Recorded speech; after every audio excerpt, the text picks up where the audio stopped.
can't believe I'm doing this.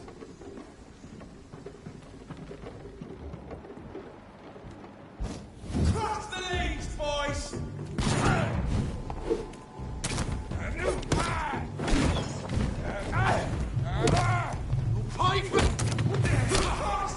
He's dead!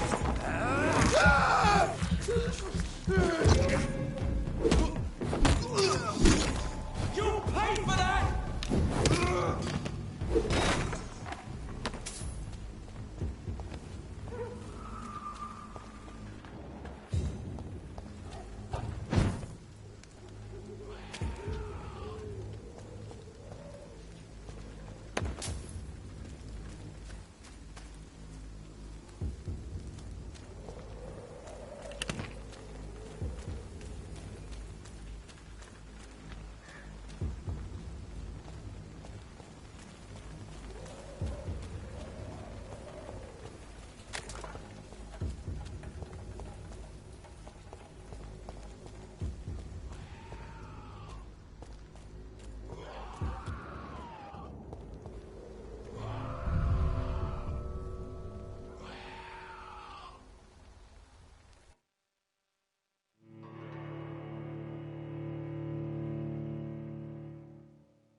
This is despicable. I cannot enter.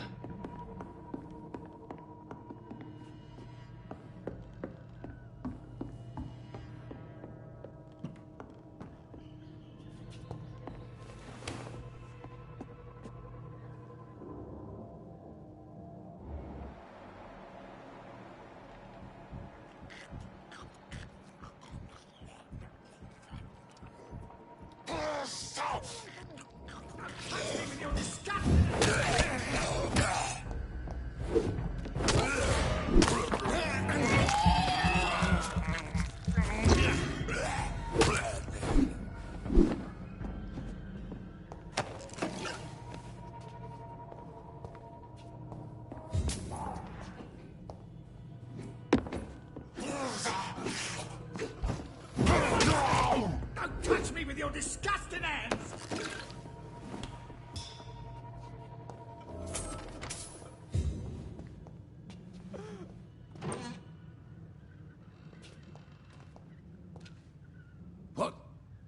What happened? Who are you? It's all right, sir. You're safe now. Oh, a fellow Englishman. Thank you, sir.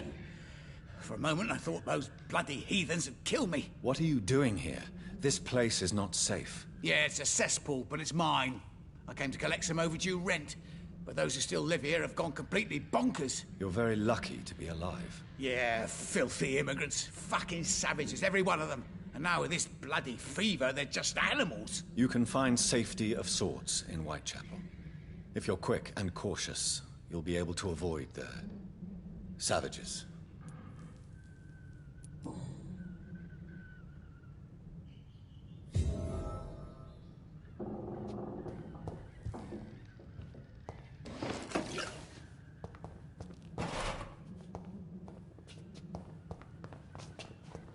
This is Braille.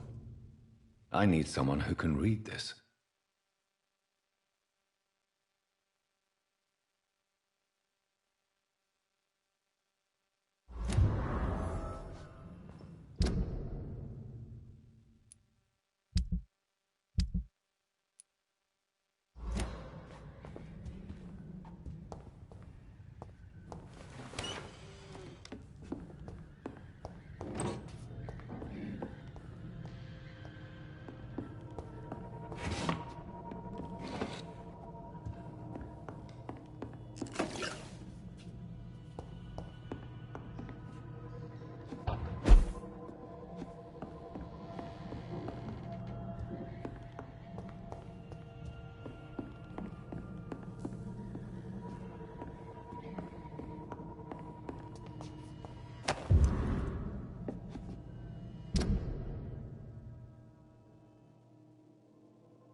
can't believe I'm doing this.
It's locked, all right.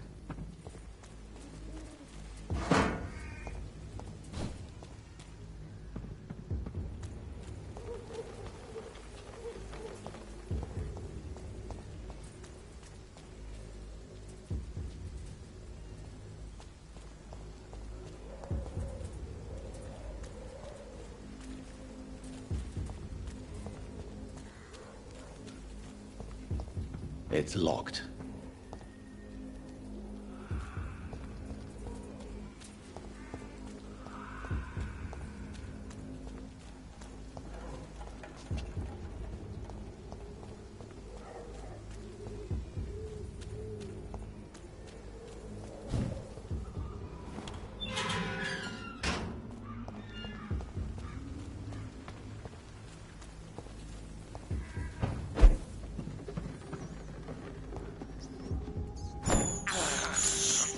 I have this thirst for blood.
every night.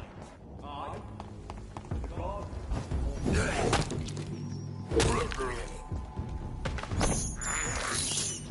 This is despicable.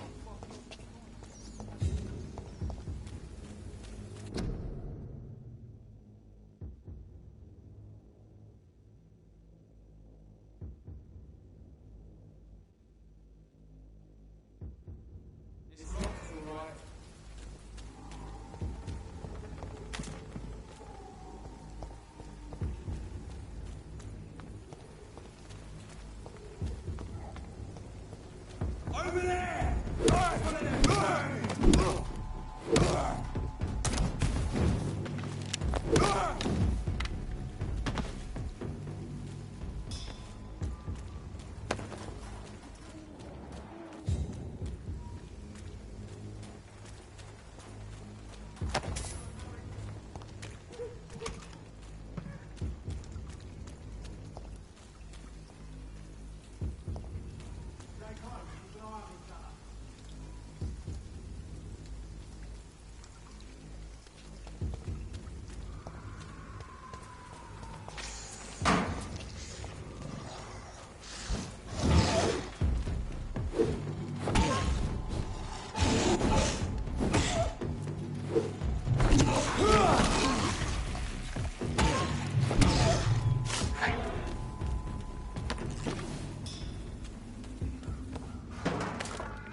It's locked, all right.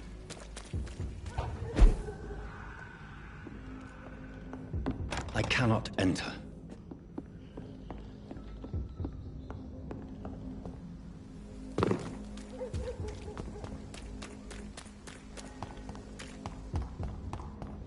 Whitechapel. This neighborhood is linked somehow to the kind Lady Ashbury's blackmail. First,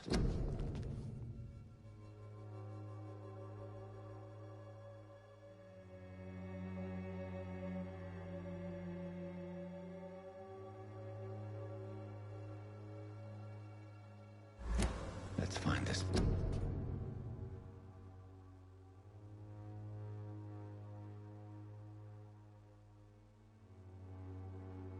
Petrescu fella.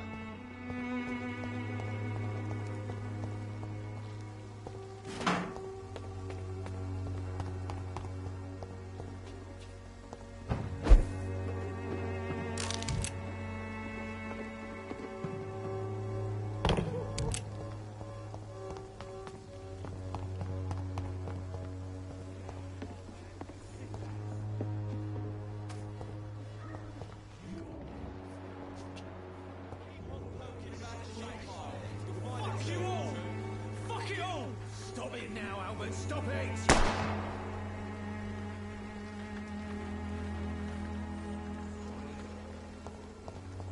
It's locked.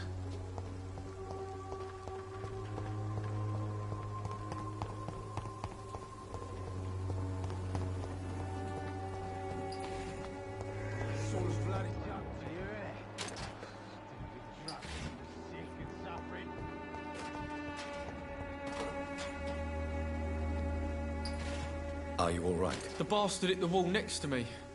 I don't even know if he meant to miss. If you've been hurt, I can help you. I'm a doctor. Name's Albert. Remember it. Now bugger off. What happened? Did you really steal that man's medication? Hey, I didn't do anything. It ain't me.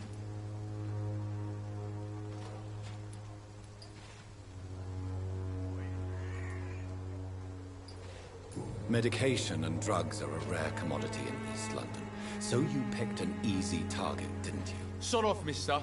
You ain't got no clue what's going on here. Bastard was a soldier in the war, so now he's got the right to shoot me. It's true. I'm not familiar with this part of town. Perhaps you could help me. I said sod off. Go find yourself another guide.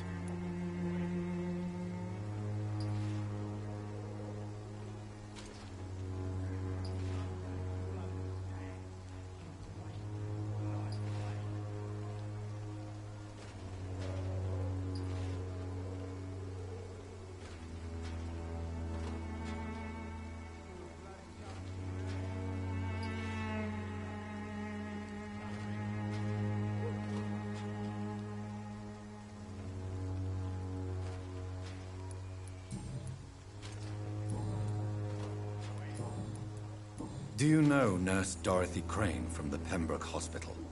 If you know anything about her, I'd appreciate it. Never heard of her. She's pretty, I'll keep an eye out.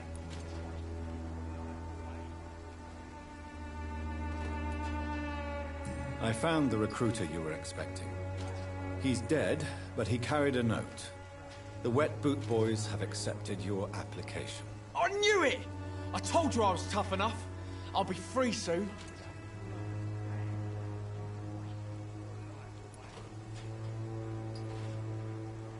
This note was found on a dead man, Albert. If that doesn't change your mind, then you must be ready to face the risks. You're all fancy words, none of which concern me. Go worry about someone else. I'm fine and I have a future here.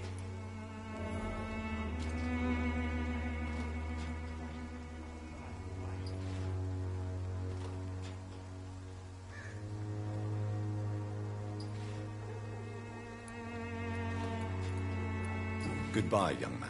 Me? I'll not die in some piss-stinking alley reeking worse than a week-old lavvy. How are you, boy? I'm not your boy, all right? Now piss off.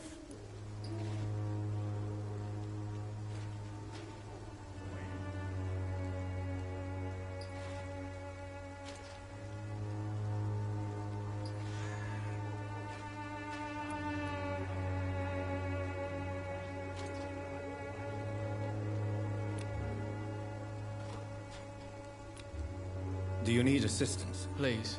Feeling tired these days. There you go. Let's hope nobody steals it from you. Very funny.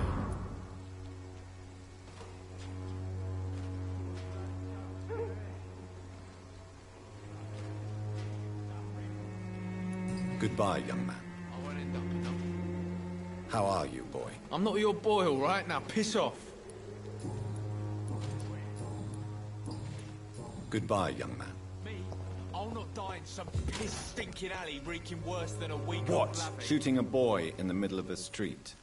Not the best thing to do, wouldn't you say? What? You saw what happened? Who are you? I'm Dr. Reed, and I'd like to ask you a few questions, if you promise me to set your gun aside. No. Look, I'm not a violent man. I'm Benjamin Palmer, doctor. And no one can help me. Not even you.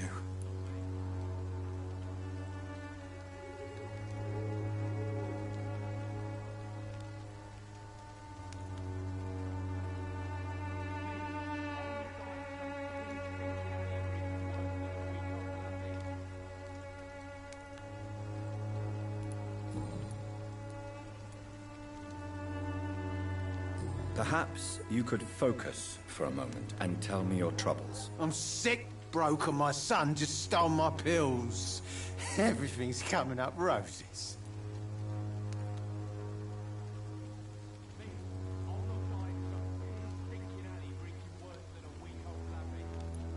What can you tell me about this place? Nothing to say, really. This is where I used to live, and this is where I live now.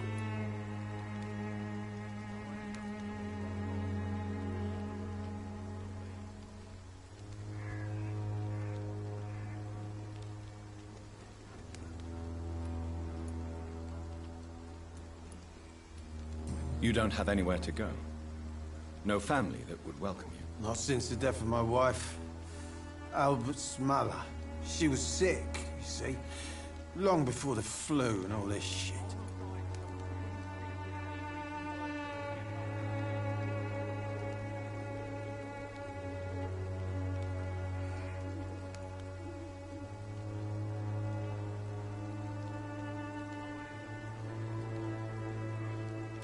You mean you used to have a better life? Yeah, I had a wife, a home, and a job. I even used to have a name. Now I'm just Ben. Ben the Tramp.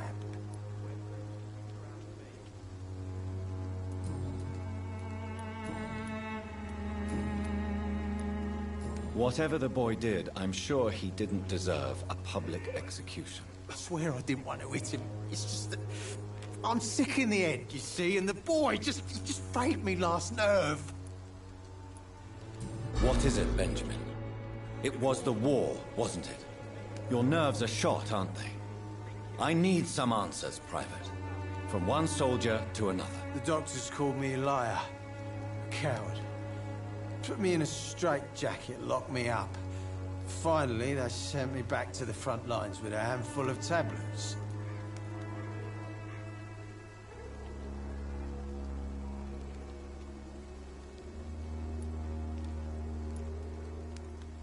What about those we left behind, face down in the mud? You want to change places with them? You cannot waste your chance at life this way. It's not that simple. I wouldn't have expected you to understand. I don't even know why I spoke to you in the first place.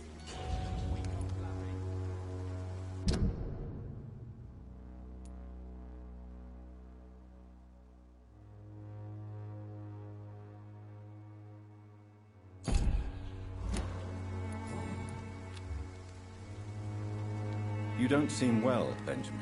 Do you need any help? I always feel ill, sir. It's like I'm never right. I will see you later. Do you know Nurse Dorothy Crane from the Pembroke Hospital?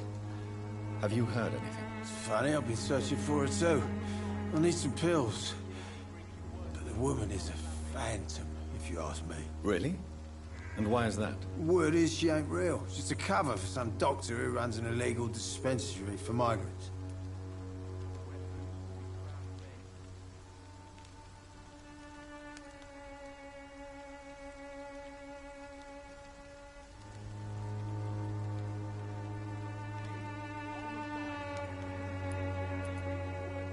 A gun, alcohol, and a bad temper make a terrible cocktail, sir. Goodbye for now.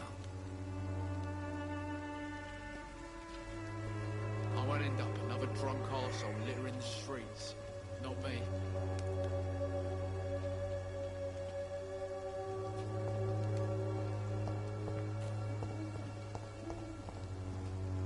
How are you, boy? I'm not your boy, all right? Now piss off.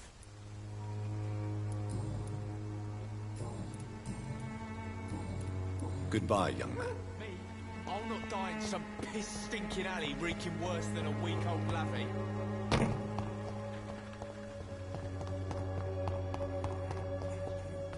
Your life away.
can't believe I'm doing this.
Effectiveness has been proven by many.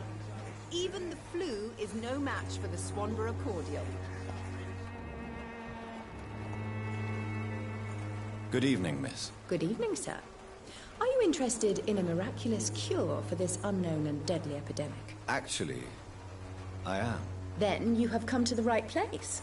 The famous Swanborough cordial is all you need to help keep you in perfect health. Oh, really?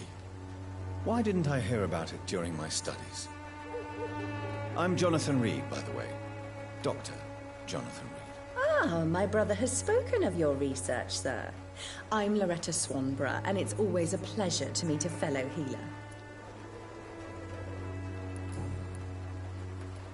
Tell me, who intrigues you most in Whitechapel? The region itself is something to see, but I would say Camellia the mute florist who gives away her flowers.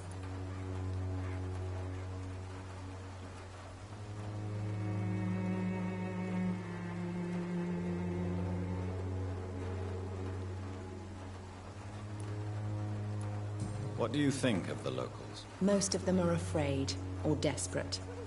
They all come to me eventually for my remedy. Is there anyone I should avoid? Cadogan Bates, without a doubt. The bloody bastard remorselessly exploits poor migrants as soon as they get here.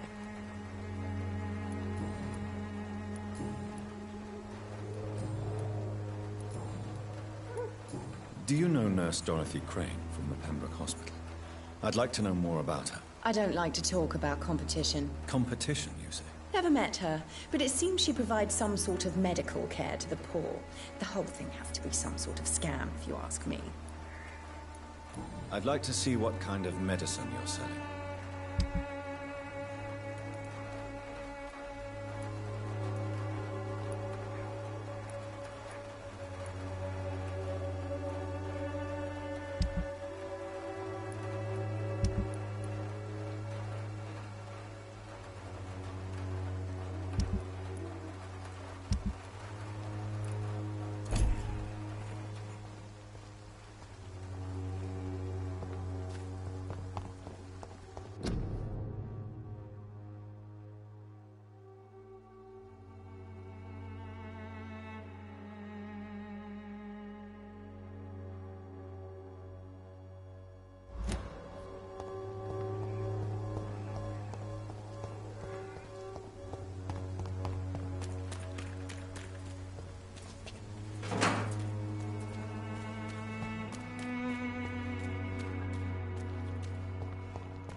What do you want?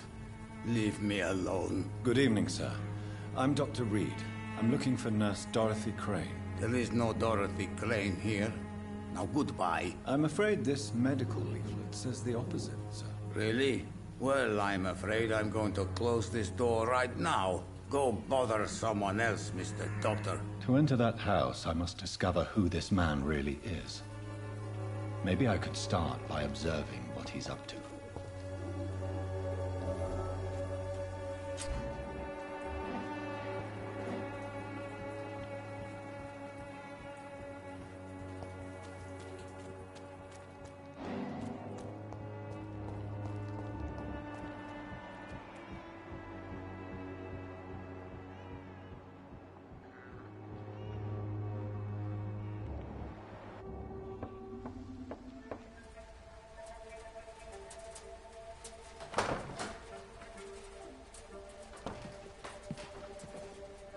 A strange man was at the door with a pass for our medical facility. I refused him entry.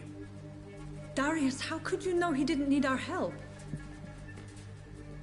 His clothes were too finely tailored to be for Whitechapel. Perhaps just a friend of that stray poet who is always about. Richard Nethercott? No, not of the same cloth, this man. I suspect some machination from that journalist. Clayton Darby. Is he still asking questions? Yes. I saw him drifting around St. Mary's Church. I swear he is tracking me just downwind.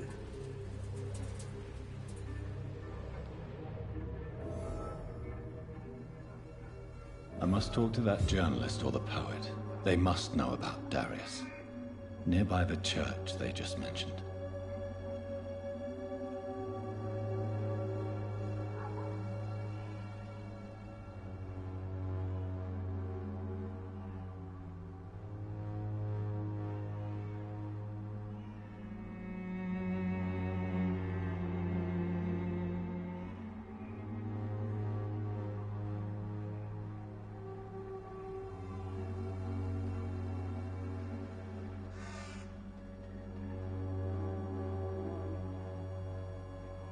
It's locked, all right.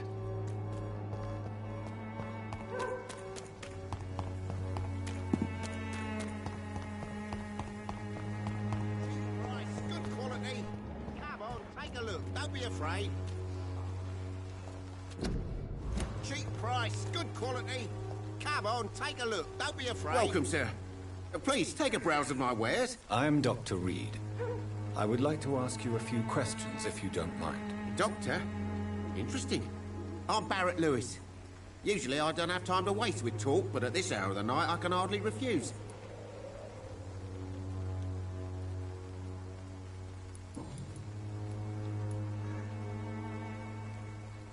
As a merchant, you see Whitechapel every day. Have you noticed anything out of the ordinary recently? Well, you mean besides the epidemic, the war, and all the usual crap? As long as I can remember, this part of town has been a bottomless pit, and no sign of the bottom yet.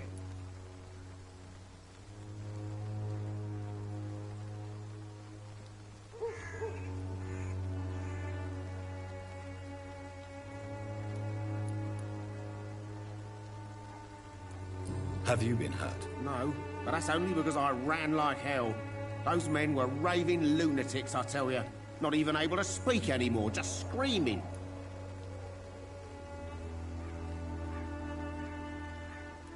Violence is increasing in the borough. Yeah. A few nights ago, some blokes jumped me. Came out of one of the condemned workshops. Fever, madness, something like that. Where did this happen? Why did you go there? In the closed workshops nearby. I worked there as an apprentice in better days. Now I only go to find trinkets or tools. Too bad I was mugged, though. There was good money in that little box of loot I lost.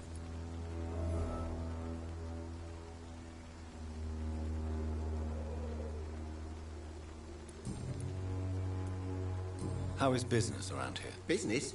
I have no business. Between this racket, theft, and customers getting scared, I'm losing money every day. I see. Sounds like you blame someone in particular for your situation. It's no secret Joe Peterson spends his time harassing merchants. But with me, he's trying to put me out of business once and for all.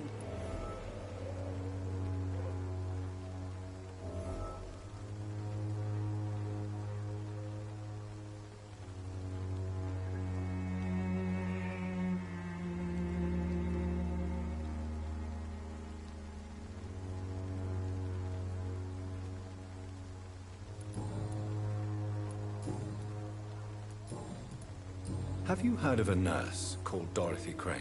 Nurse Crane? So the bitch really is a nurse, then? Always thought she was just some crafty foreigner, that one.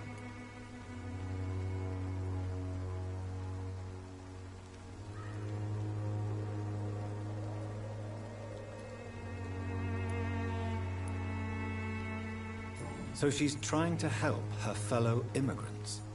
Why would that make her a villain? Dorothy Crane ain't even a real name.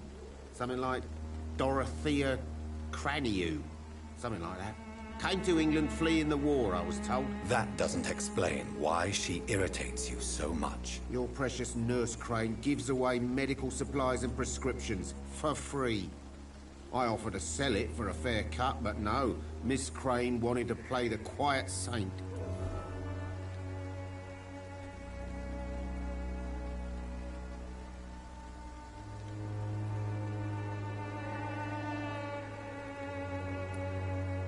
Right then.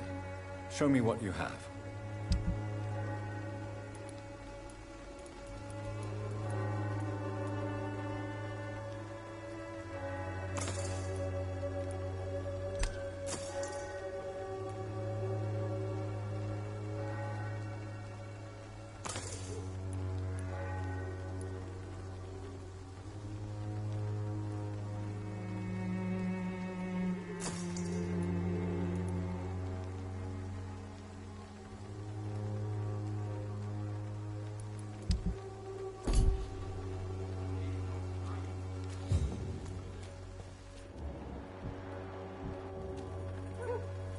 Excuse me, sir.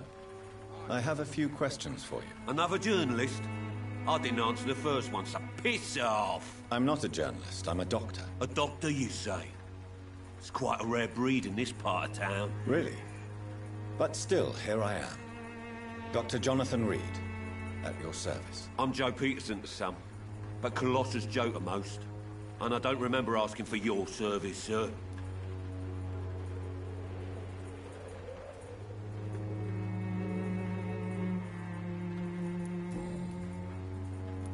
May I ask what you do around here? I do whatever I want, and sometimes even more. Now sod off.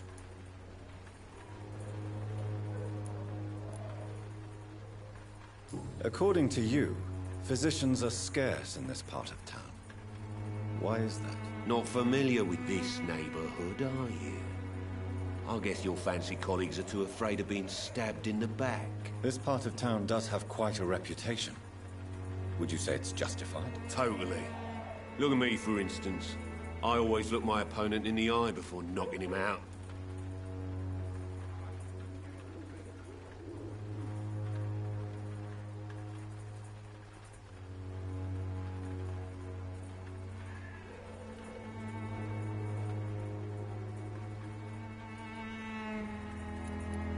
How did you become the local bully everyone is afraid of, Joe? There's no pride in roughing up poor bastards. But this is the only job I've found. And it pays well, too. A job? So you're racketeering for someone else? I got enlisted by the Wet Boot Boys, a gang from the docks. I'm their muscle for their dirty work.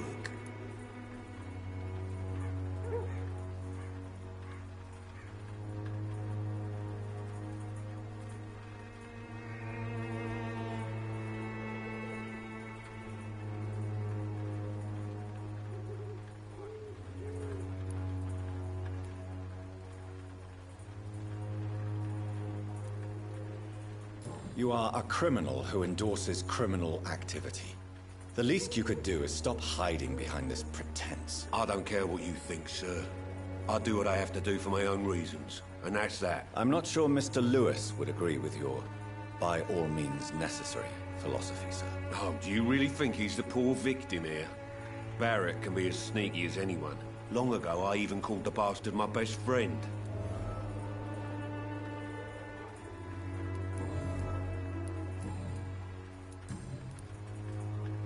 Have you heard of a nurse named Dorothy Crane? She's a colleague of mine, and is supposed to live around here. Dorothy Crane? Yeah, I know her. One of the few good souls who dare to help the sick around here. Could you please tell me more about her? She's a nice girl. Tries to help the migrants. I offered to give her a hand, but she said my reputation would attract too much attention.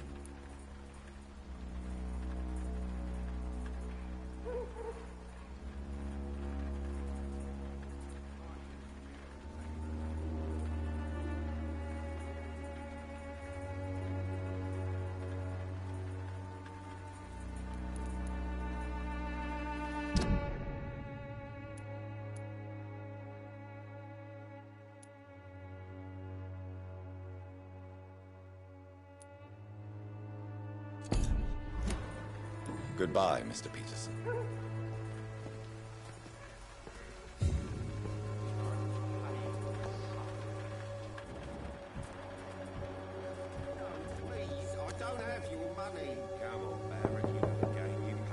Hello, young man. I'm Dr. Reed, and I would like to ask you a few questions. May I enter, please? Sorry, no, sir. My father does not like people entering our house, you see. Your father is worried about you, boy. He asked me to look for you. So my father actually worries about me then? Okay then. Come on in. I'm Harry, by the way. Is there only pain and suffering in this world?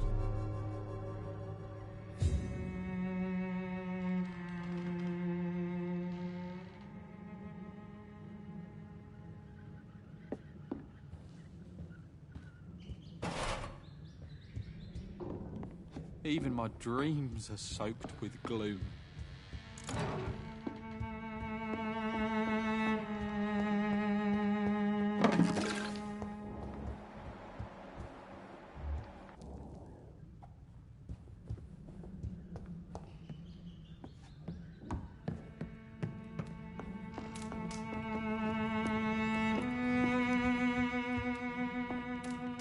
It's locked.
It's locked, all right.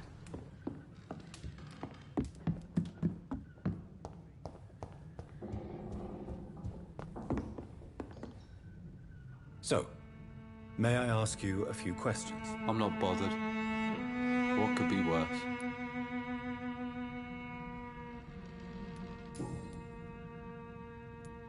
How do you feel? I'm fine. I mean, it's not easy every day, but I'm fine. I'm just tired of being sick all the time. If only I could be tough, like... well, you know. Speaking of which, what can you tell me about your father? My father is an idiot who makes idiot things. That's all I have to say.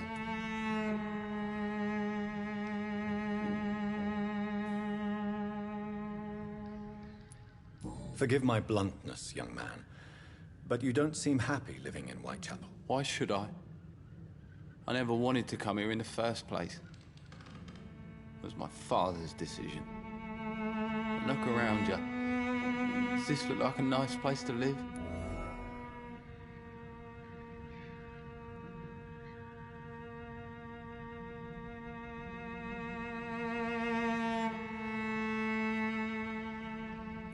I'm sure your father did his best when he found this house. Times are tough for everyone, young man. That's exactly what my father says. Harry, you should be grateful for what you've got. I wasn't even consulted when we moved here.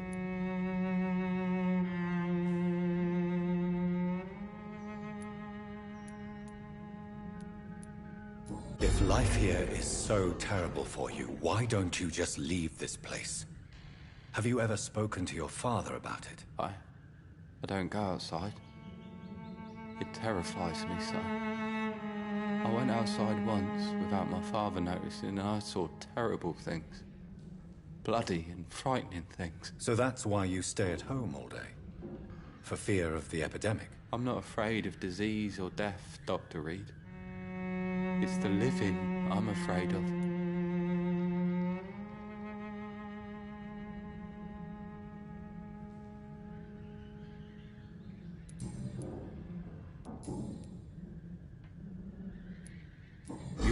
father and Mr. Lewis used to be good friends.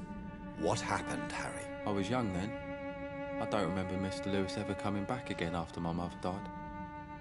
Or was it after my father started bullying him? I don't know.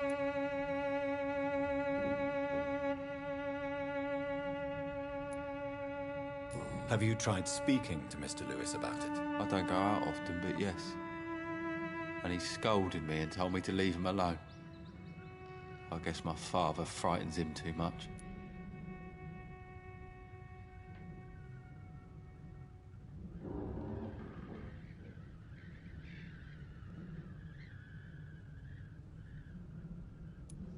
But you are not responsible for your father's actions. Am I not?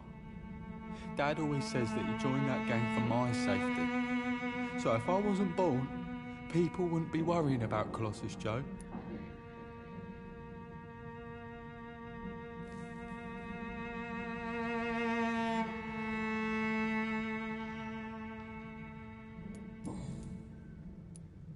Would it ease tensions with your father if he got an honest job? Because he tried, you know. I can't say. I'd be glad if he dropped his thuggish activities.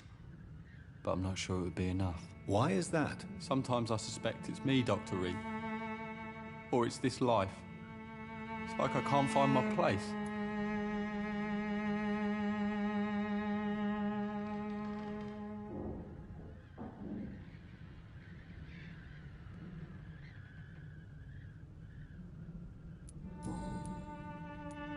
Do you know Nurse Dorothy Crane from the Pembroke Hospital? I'd like to know more about her. Yes, I know her. She came here to examine me when I was very sick. She said I should go out more.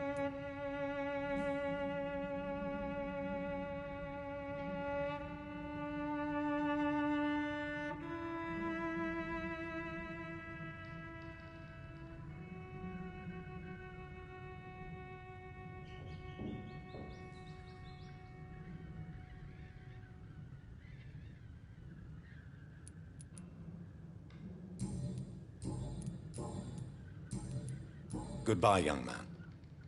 Take care of yourself.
Even my dreams are soaked with gloom.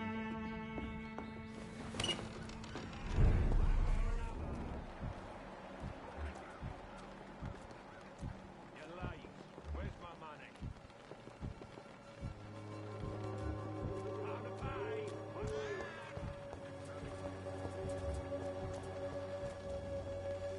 Don't be shy, handsome.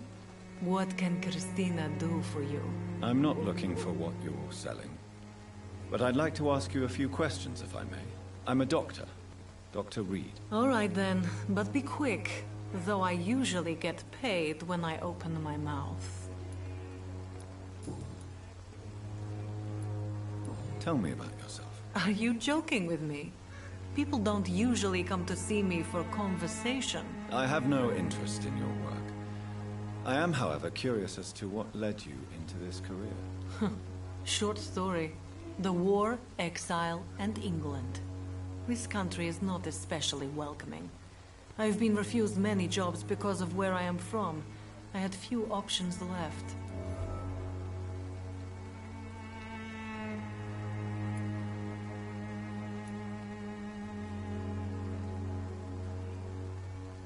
Many people must deal with poverty, but not all choose to sell their bodies. That was your decision. And when exactly was the last time you looked for a job? Or worried about the rent, or what or when you were going to eat?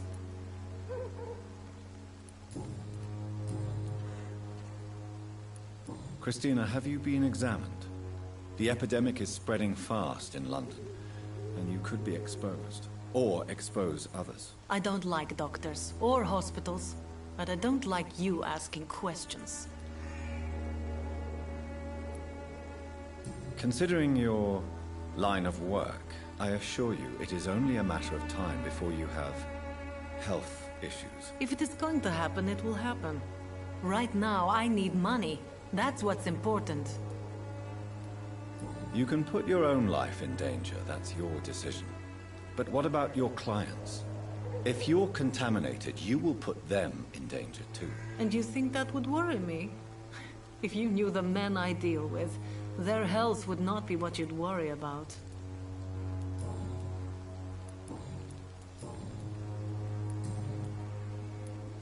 Do you know Nurse Dorothy Crane from the Pembroke Hospital? Anything you can tell me about her would be helpful. I don't know her, but I know her name is Dorothea Crăciunescu. She came from Romania like me and many others. You seem to respect her. Dorothea helps the sick people of Whitechapel. Everyone should respect that.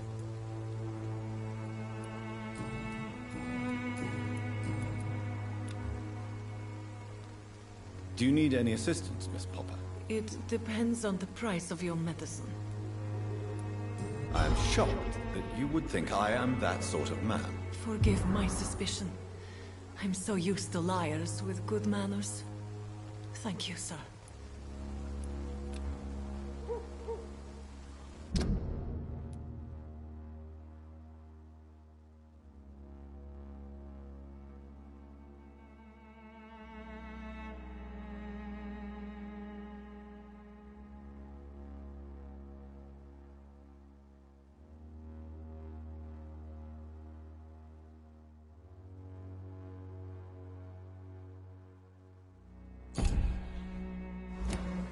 Goodbye, miss. Take care of yourself as best you can.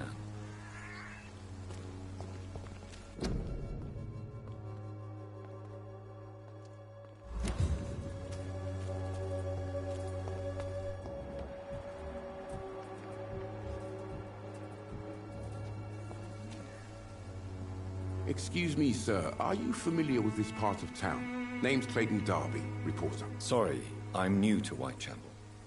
But perhaps you could help me since you're a journalist.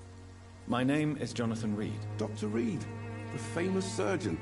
I'll gladly help if I'm able, sir.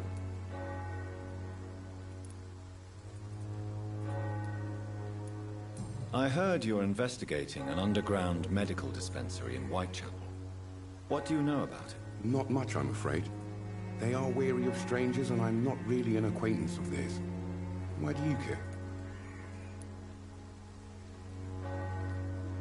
I'm afraid one of the nurses from the Pembroke Hospital may be involved with unsavory activities. Ah, could it be Dorothy Crane? Without a doubt, you are a damn fine journalist, Mr. Darby. What do you know of her accomplice, a man named Darius? I don't know much about the man. He's very cautious. Never goes out. Doesn't seem to have any friends or family. He never goes out? No. A few days ago, he unexpectedly did. I followed him, but it was just a ruse to keep me away from his house. Really? How do you know? He went to the nearest mailbox, but just before posting his letter, he ripped it up and threw it away.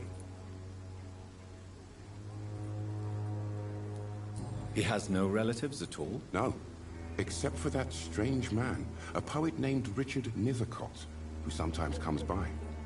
Darius would never let him in. Where can I find this Mr. Nethercott? He spends most of his time lurking around Whitechapel, talking to himself or declaring verses. These days, you can usually find him behind the church.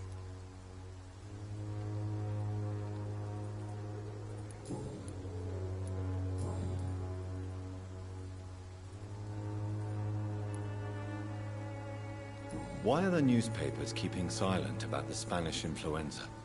It's as though none of you care. There's a war going on. People shouldn't be demoralized by news of deadly diseases.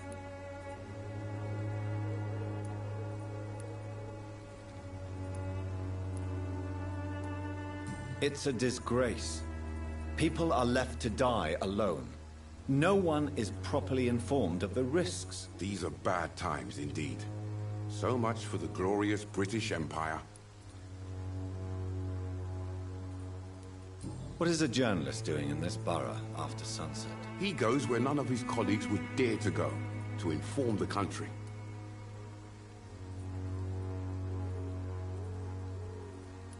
That's quite honorable of you. But is the public interested? Not at all, sir. And that's why I'm an independent journalist, hoping to sell some stories. So you risk your life to reveal the truth?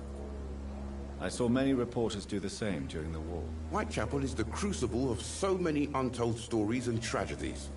I want people to know them.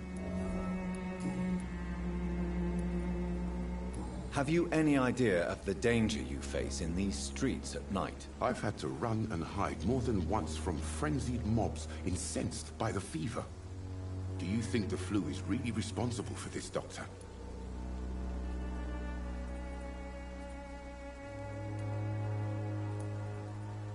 That science is unable to explain the facts doesn't mean there is no rational explanation.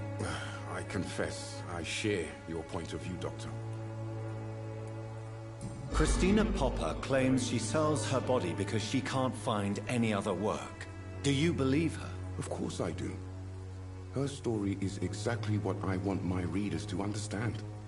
We live in an intolerant and divided nation. Do you think things will ever change, Mr. Darby? I believe the situation can only improve.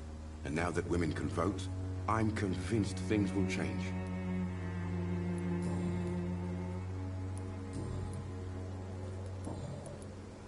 Goodbye, Mr. Darby. Farewell.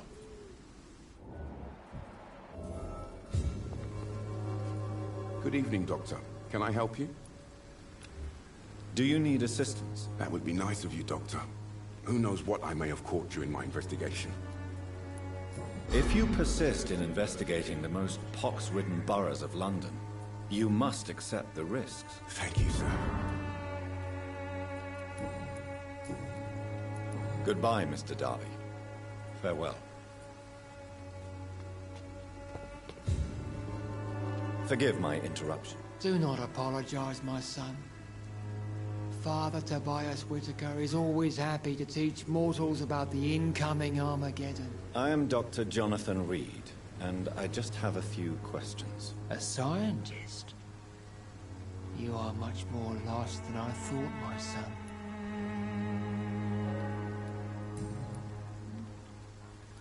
What do you mean when you say that I am more lost than you thought? All scientists are entangled in a world of causes and consequences. And most of them can't see the plain truth. Quite a judgmental opinion, if you ask me. But what do I know? Blinded by science as I am. But you are seeking answers, aren't you? Answers about the Armageddon about to strike the city. Answers about the hidden truth.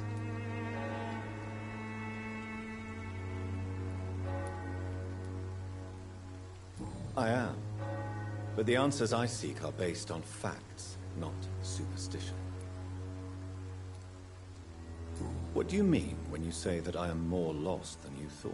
All scientists are entangled in a world of causes and consequences. Quite a judgmental... But you are... Well, I suppose I can spare a few minutes listening to your so-called truth. As a doctor, you must be aware of the decimating epidemic. But let me tell you that this so-called Spanish flu is just the beginning of the end. What do you mean?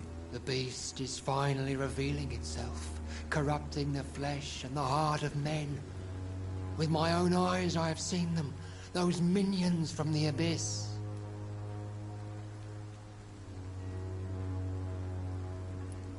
Really? And what would be your answer to this biblical threat? We must fight the disease before this legion outnumbers us. But not with scalpels and microscopes. No. What is left then? Cleansing fire.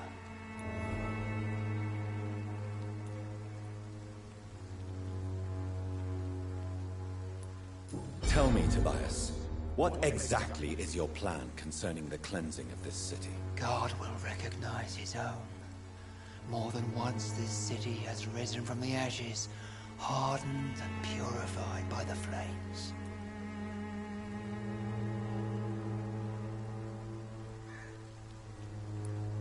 Fire is just the instinctive answer of a caveman facing something he does not understand.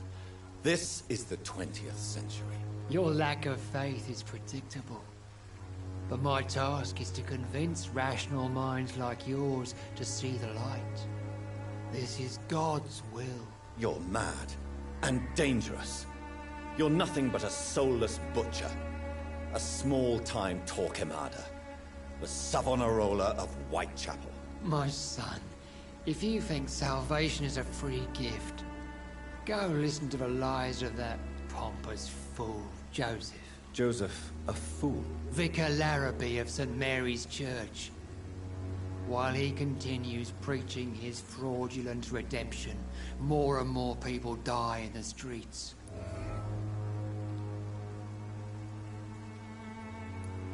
What do you mean when you say that I am more lost than you thought? Quite a judgmental opinion. Are you? I am. Have you any friends? Any family left in these terrible times? No. But I have a disciple I see as my son. He is so devoted. I sent him to preach the good word in the heart of this corrupted city.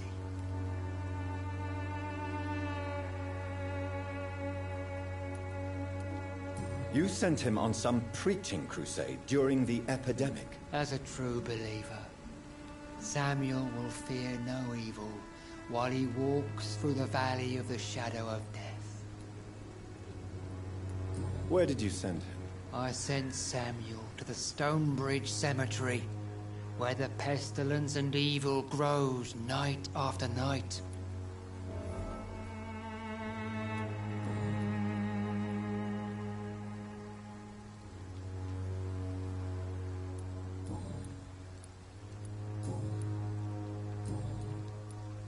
Do you know Nurse Dorothy Crane from the Pembroke Hospital?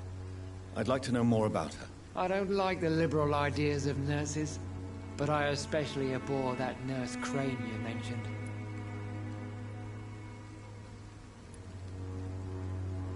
Why do you hate Nurse Crane more than other nurses? Before coming to London, she was a member of the communist resistance in her country. That's what happens when you let a woman get involved in politics. So you're not exactly a fan of Florence Nightingale's work. But nurses are essential for modern healthcare. Nuns should be the only women allowed to take care of male patients. It's obvious only they have the necessary moral fiber.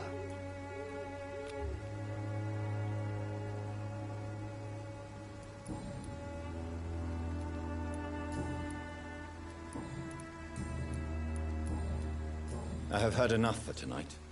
Goodbye.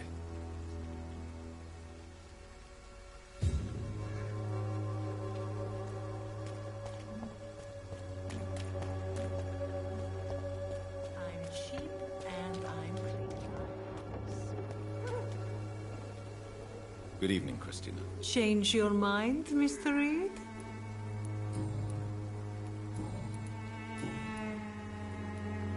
Clayton Darby claims he will expose the crisis in Whitechapel to all of London. Do you believe him? I believe Clayton's courage will erode with time, until he finally leaves Whitechapel to start another fight somewhere else.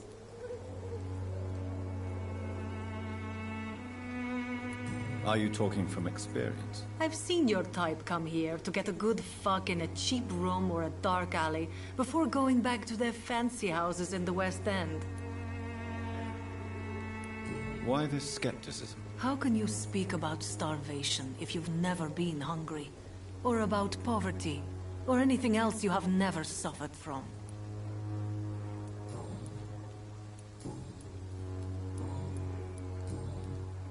Goodbye, miss.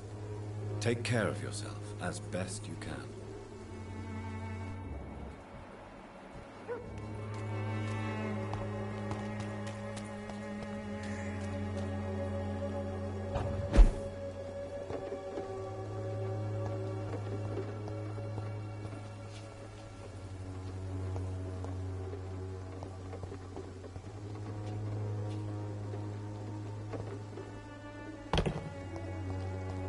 I cannot enter.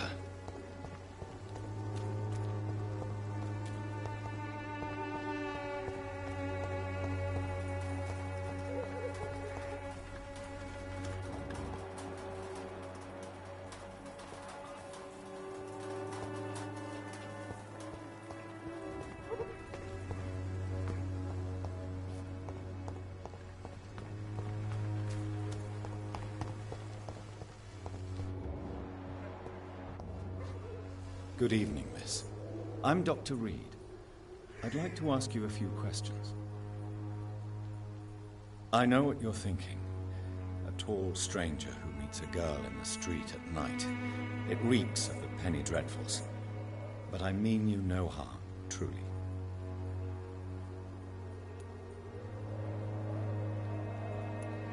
I know you understand what I'm saying. Your silence has nothing to do with you being mute, does it? Very well. Goodbye, then.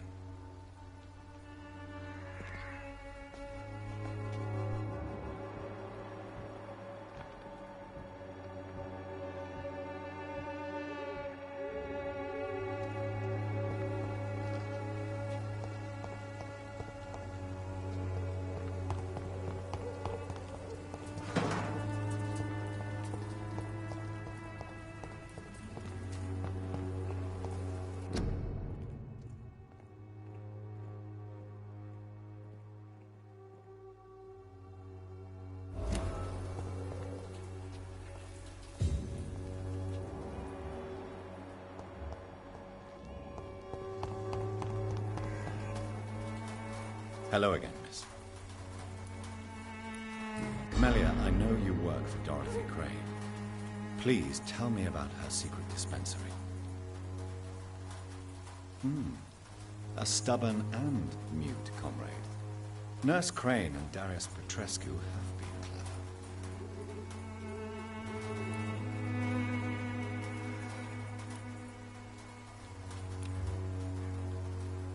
Very well.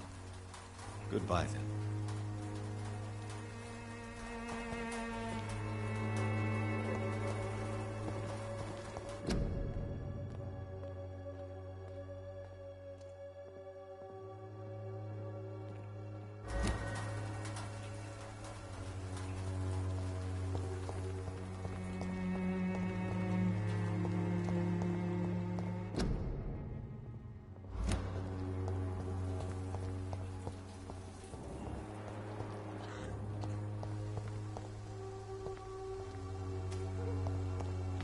It's locked.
The content of Darius' letter to his children could give me more leverage to enter.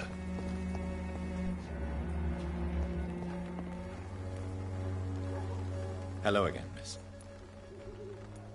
Very well.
An angel made flesh, I tell you.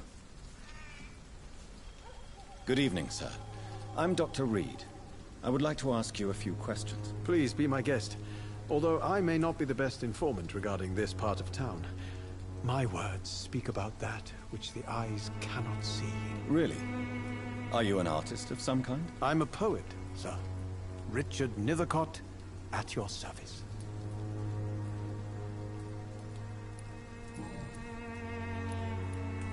May I ask what you're doing at this hour of night, sir? Do you live here? Not at all. I'm just enjoying the pleasure of a quiet walk. Though night talks are always preferable, if you ask me. Especially with strangers. But are you not afraid of the epidemic? Oh, why should I? I see some equity in the Spanish flu. No flesh should be saved, say the scriptures. Good or evil, rich or poor, all are equal in the eyes of the flu. If you say so.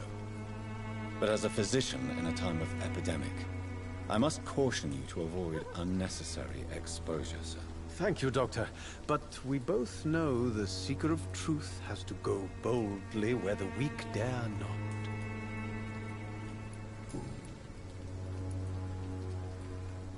What are your thoughts on the terrible situation in this city? Terrible, you say? No. Of course, the death of so many innocents is a tragedy. But the scourge has not been all bad for the city. Oh, no, sir. What are you talking about? Do you remember London before the flu? Noisy, cacophonic, quiet nowhere to be found. And now, listen to this oddly peaceful silence.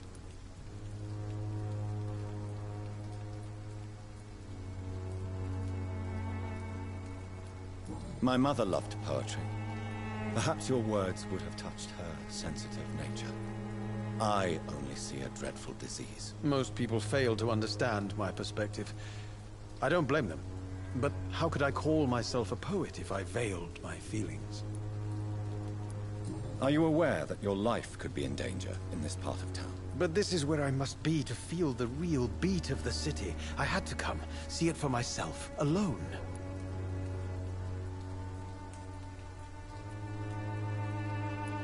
If some misfortune came upon you, who would be here to help you? Well, you for a start, my dear doctor. I understand your need for solitude, but it's not safe around here. I don't care. I don't have many friends, Doctor, and my family despises me.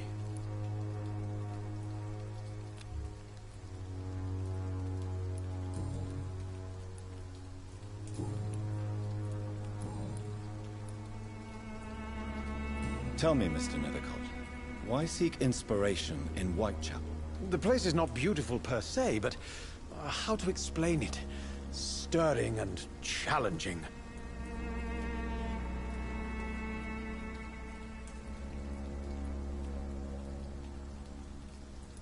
In what way, exactly? The struggle by gaslight, the barren smiles and the added hunger under the rain. If you say so. Such vibrant antagonism and vivid paradox.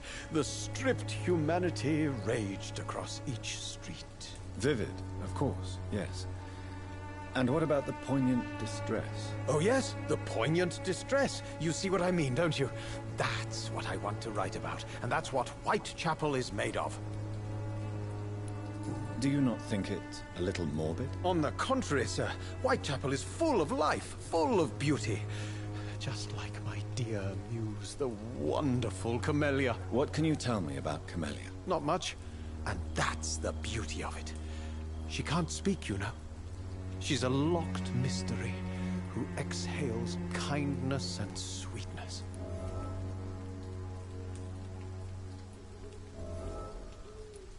Perhaps you're just afraid to find out the truth about your muse. One day, perhaps, I'll ask her to come with me. But will she still be my wild flower of Whitechapel if she moves uptown? And have you ever tried to learn more about her? Where she lives? How she survives? Whom she may know? Maybe I prefer she remains an enigma. Reality can be so dull, don't you think?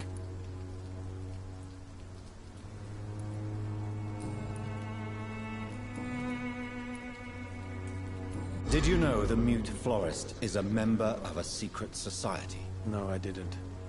But I thank you for this information, sir. For it only enriches the mystery surrounding the precious Camellia.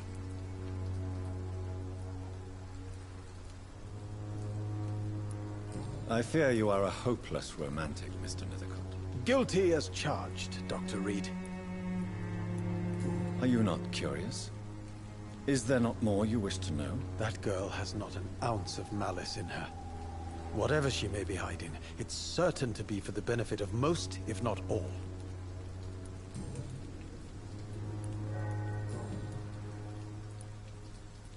May I ask you a few questions about the district? Extraordinary part of town, is it not? I'll be glad to help you, if I can.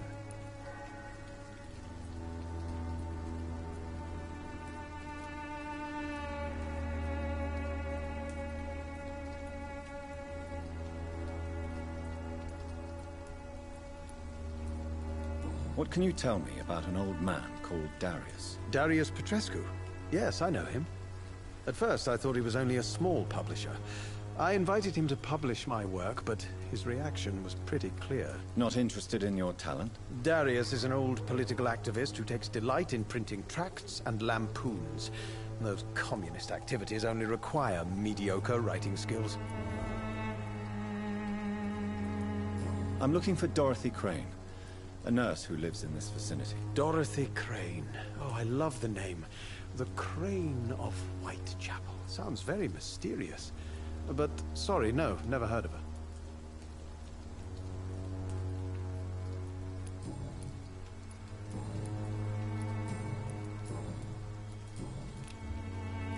Do you need medical attention, sir? It may be wise to let you prescribe me something. I don't feel like I should.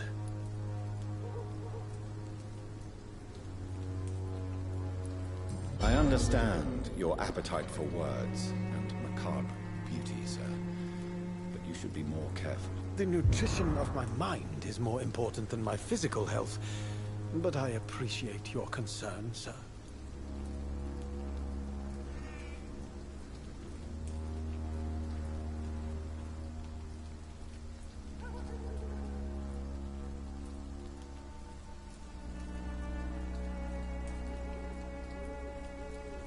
I'll leave you alone, sir. Darius is a bit less of a mystery now. should not be that difficult to incite him to let me in.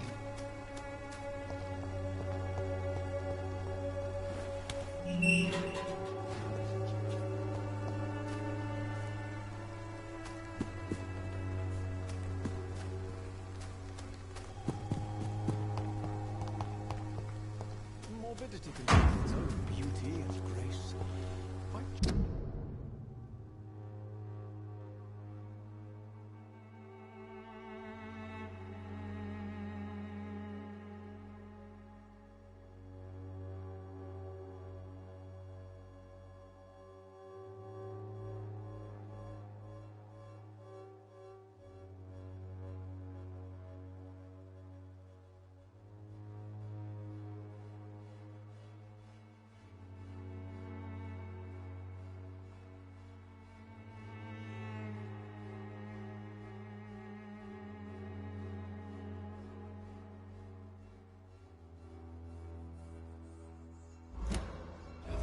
Just disease, desertion, and despair.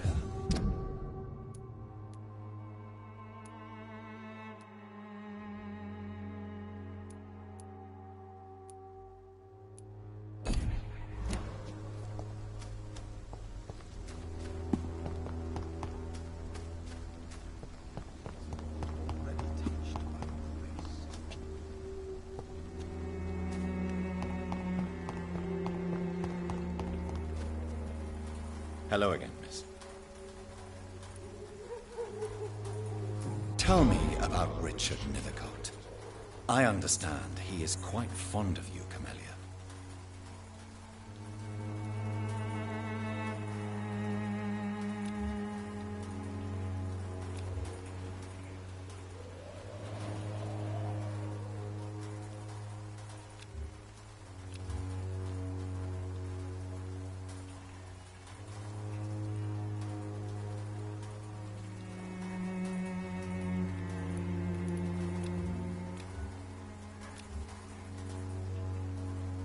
Very well.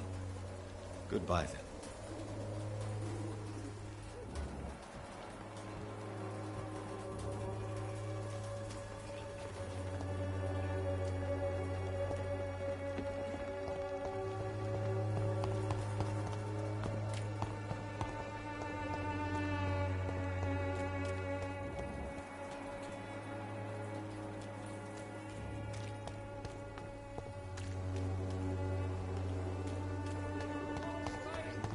Imprisoned by your daily routine. Good evening, Doctor.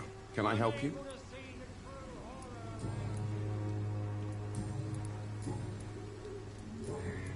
Goodbye, Mr. Darby. Good evening, Mr. Whitaker. It's Father Whitaker, my son. So, are you still lost in your rational delusions?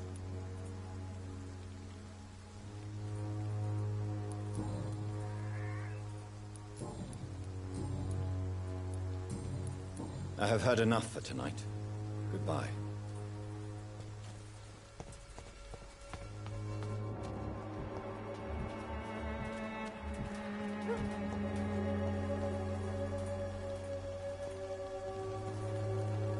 You again? What do you want this time?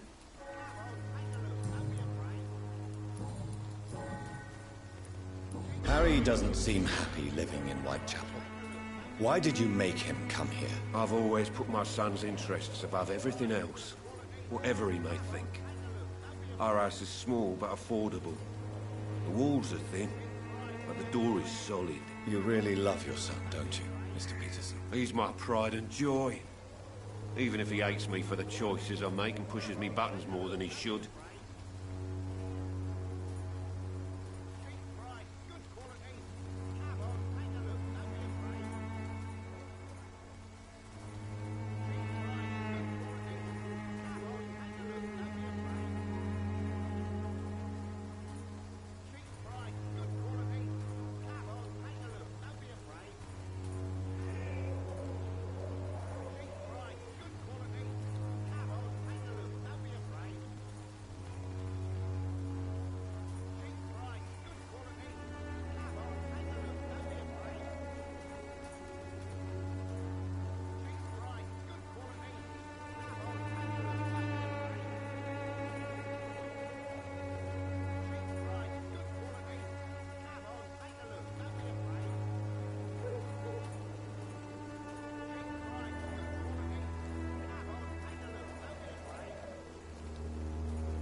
Since the criminal nature of your job means you could be arrested, are you not afraid of what would happen to your boy if you were? No one will ever take my son away from me. If that ever occurred, I'd hunt the bastard down and rip off his head with my bare hands. Do you have any regrets? Only one. Not to have my beloved wife by my side. She died when Harry was little. My sweet Jane. She gave the boy confidence.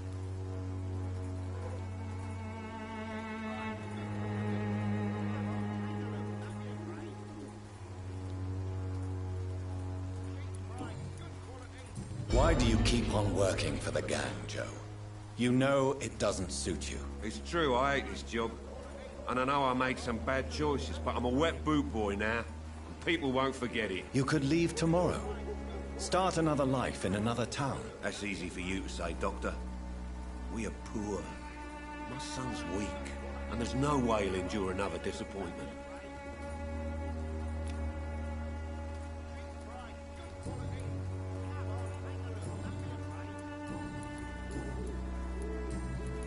Goodbye, Mr. Peterson. Come on, take a look. Don't be afraid. Fancy buying something, sir? You never lose your focus, do you?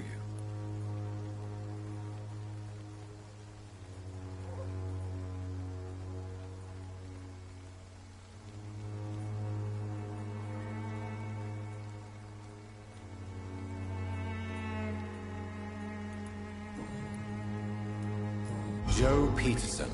He's the villain here, isn't he? But you seem to know each other. I'd known Joe for years. I saw him box once or twice. He was a friend then. But these days, he's just another thug.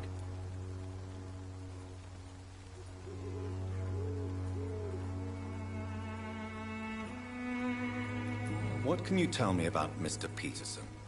Besides his behavior toward you, obviously. Colossus Joe was a decent boxer, good one even. But after his wife passed away, he found every excuse to stop training. Just wanted to pick fights with everyone.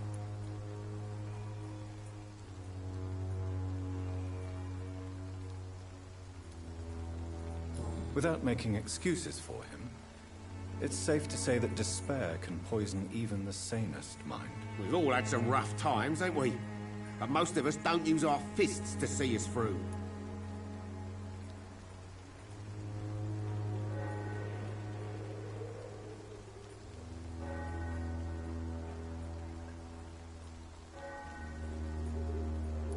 And no one has ever stood up to this thug. Nobody would be fool enough to stand against a wet boot boy.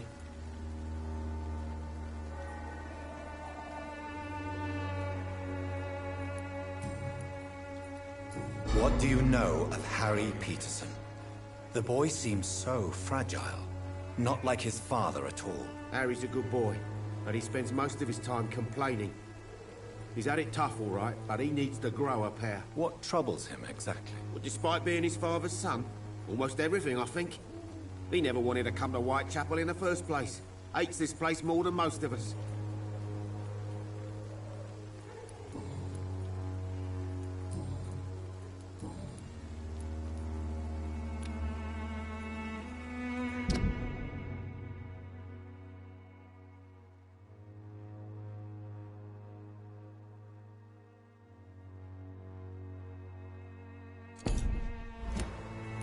Goodbye for now, Mr. Lewis.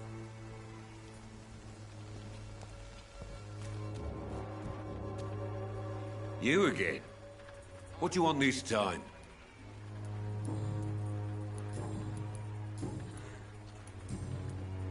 Goodbye, Mr. Peterson.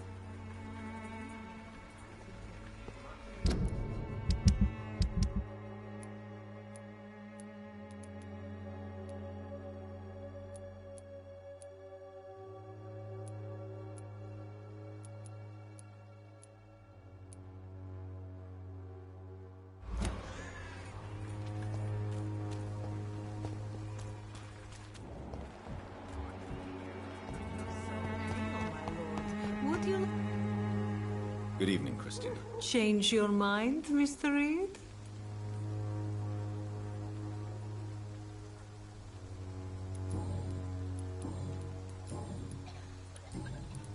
Goodbye, miss. Take care of yourself as best you can.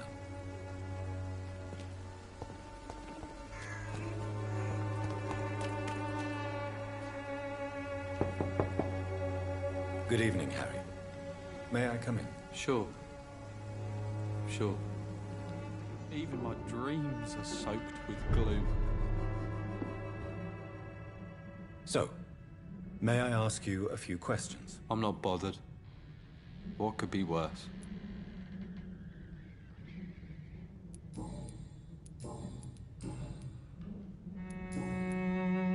Goodbye, young man. Is there only pain and suffering in this world?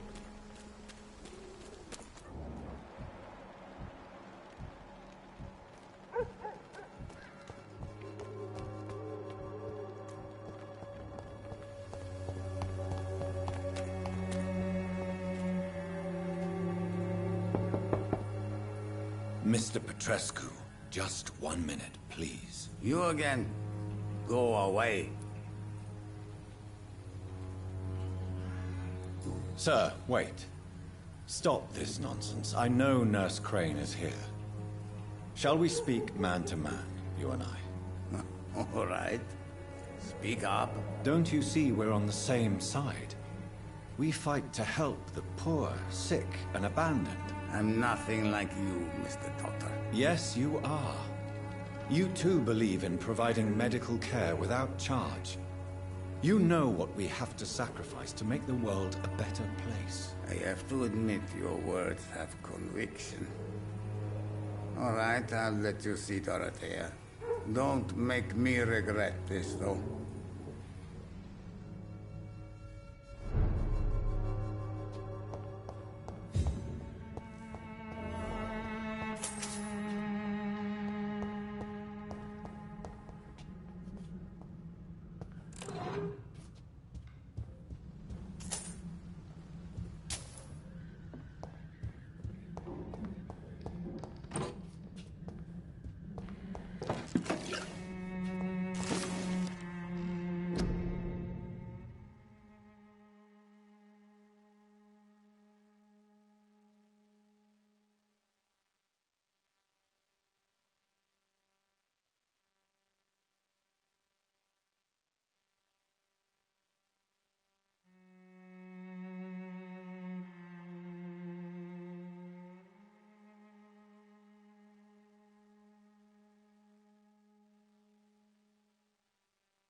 It's locked.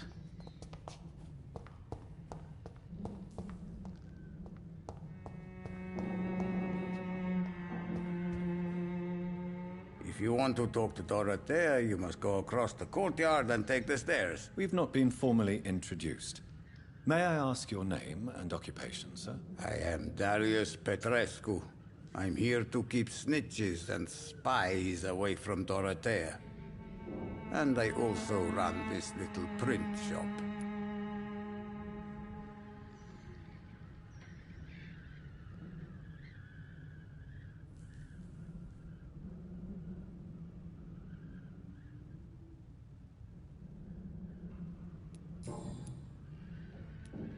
Tell me everything you know about Camellia, the mute florist. I do not believe in the afterlife, Doctor, but I'm almost convinced Camellia is an angel.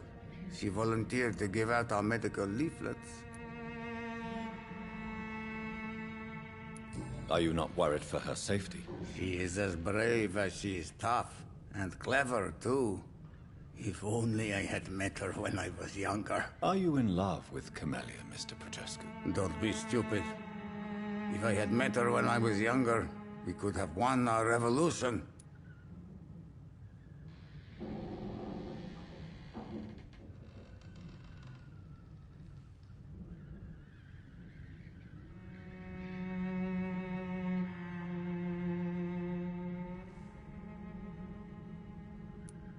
Who is she, really? Do you know where she's from? She's not from around here, that's all we know. Camellia is not even her name. It's her favorite flower. You say she has no close family? Well, there's that awful poet who constantly follows her around like a lost puppy. A good man for sure, but a very poor writer.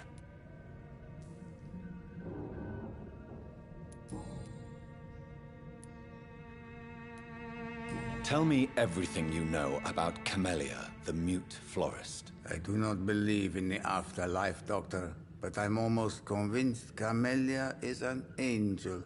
She volunteered to give out our...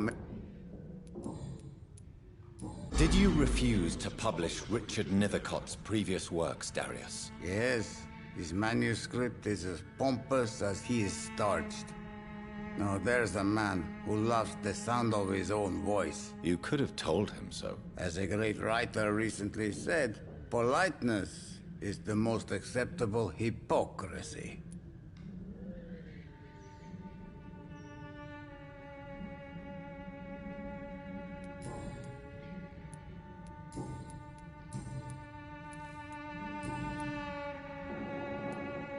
How did you meet Nurse Crane, Darius? Why does she trust you? I'm her oldest friend in England. Dorothea and I share many ideas about this country and about the country we left. You mean occupied Romania, don't you? Even if not directly, I fought against your enemies. Really? Then perhaps you have more in common with Dorothea than meets the eye, Dr. Reed. I know you fought for your country when it was occupied, Darius. Tell me more about it. I know my days are numbered, and I know I won't see my homeland again. But I fought for Romania all my life, and I will until my last breath. But Romania escaped the grasp of the Austro-Hungarian Empire. It's a free country again. But it's not the country I fought for. My homeland is not appeased, Doctor. And I still see a dark future ahead for my people.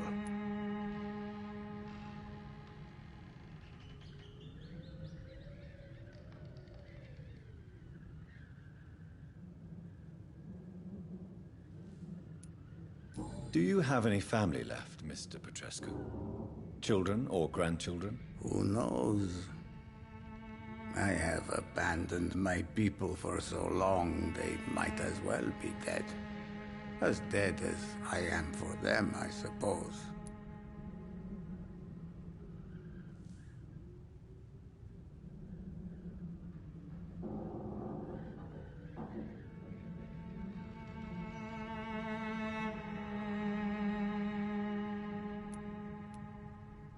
This war won't last forever. Did you ever think of returning to your country now it's free? No. I have taught strength and determination to my sons and daughters. I'm an old, dying man who only has memories of better times to cherish.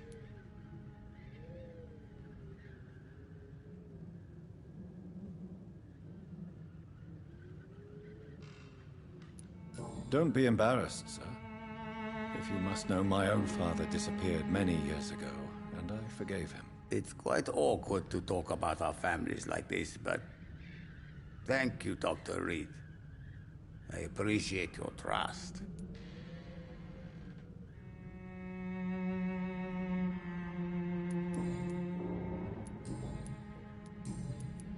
So Dorothy's real name is not Crane? Like myself and many people in this area, Dorothea is from occupied Romania.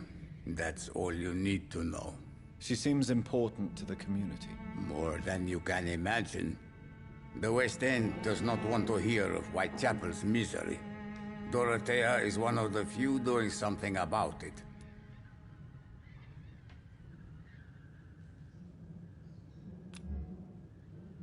Do you need some help, Mr. Petrescu? I am very tired, but that is all.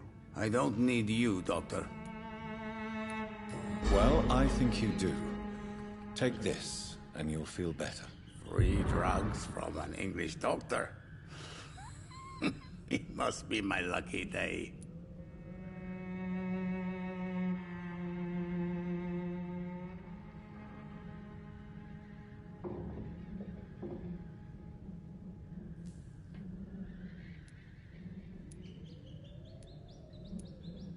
Goodbye, Mr. Petrescu.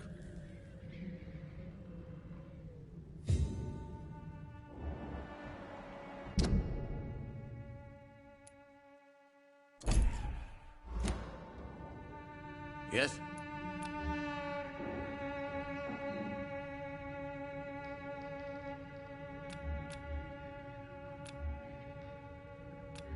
Goodbye, Mr. Petrescu.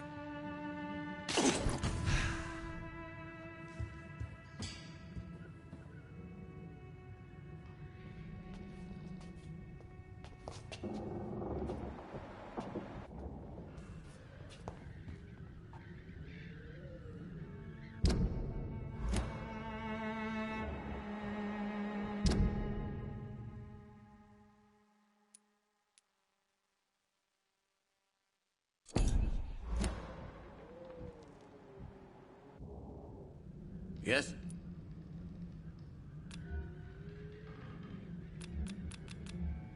Goodbye, Mr. Petrescu.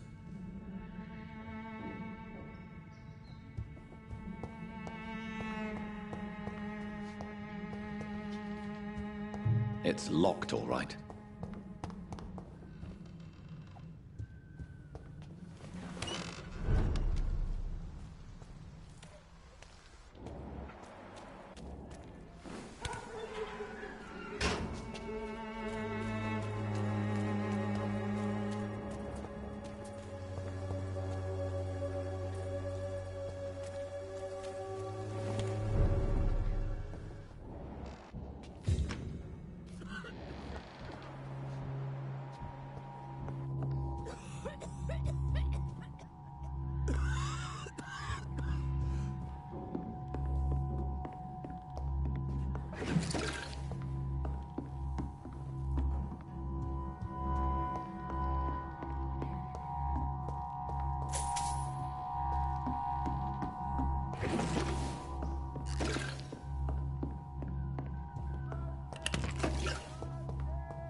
I need help!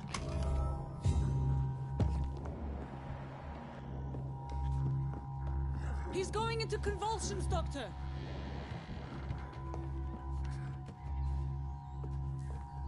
What do we have here, nurse? Patient Razvan Vasily. High fever running on 3 days. Complaints of dizziness, muscle aches, and head pain. Diagnosed with influenza. Treatment? Aspirin and salicin for the fever and discomfort. Liquids for dehydration, but he's having trouble keeping even water down.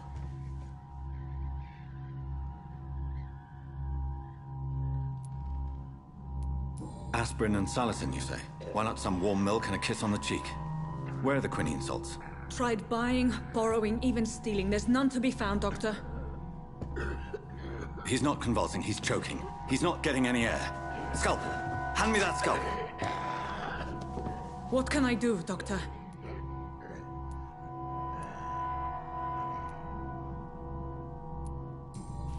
It's too dangerous to operate with these convulsions. Sedative, nurse. Do we have any anesthetics? I'm sorry, Doctor. None at all.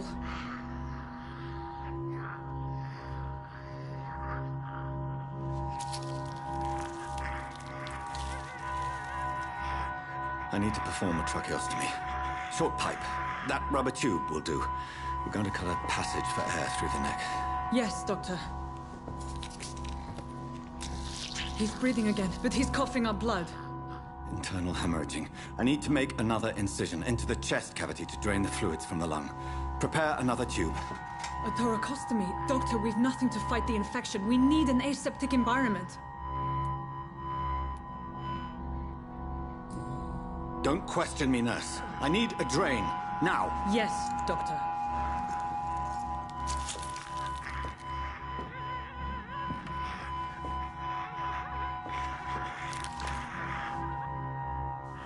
He's still bleeding, Doctor.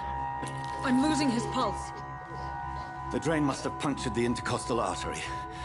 There's too much blood. Are you all right, Doctor? I can't see.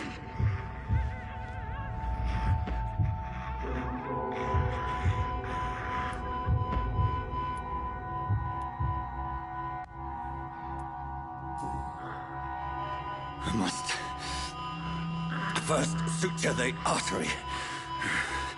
Find the wound. The source of the blood. Needle and thread, Doctor. Good. The stitches are holding. How's he doing? We're losing him. We've lost his pulse. He's dying, Doctor!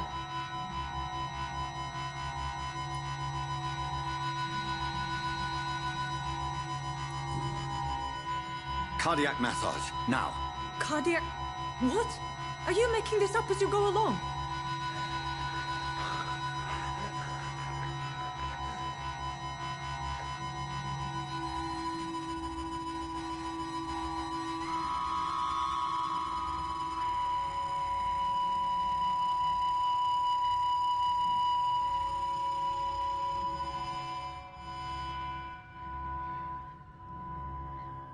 We've lost the pulse. He's gone, Doctor. Nurse, we did everything we could. Truly? Everything you could? Is that how you'll report this in your log? Is this how the war went? Piling up one poor corpse beside the next? This was not an influenza-induced seizure. I've never seen symptoms like these on the continent. Neither have I. But the previous symptoms leading up to this attack were the same, indistinguishable from the epidemic. No. There was something more vile in these reactions. Something primitive. There have been numerous reports of mental breakdowns caused by the fever that accompanies the flu itself, Doctor. Yes, but... I'd best take some samples of the blood for analysis.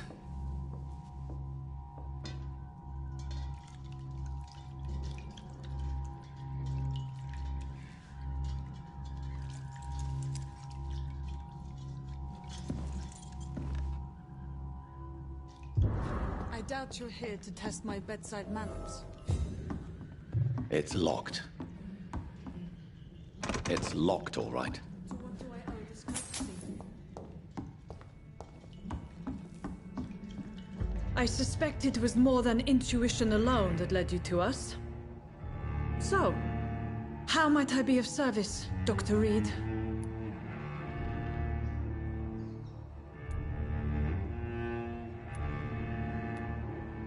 I've come to put an end to this insufferable blackmailing, Dorothy. Doctor, you think your warnings scare me? I've stolen and plied, blackmailed and lied, but what else am I to do? I'm all these people have.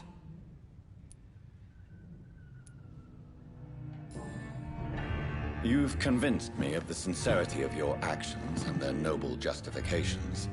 But all the same, blackmail is a crime, and it will stop, Nurse Crane. So, are you going to turn me over to the authorities?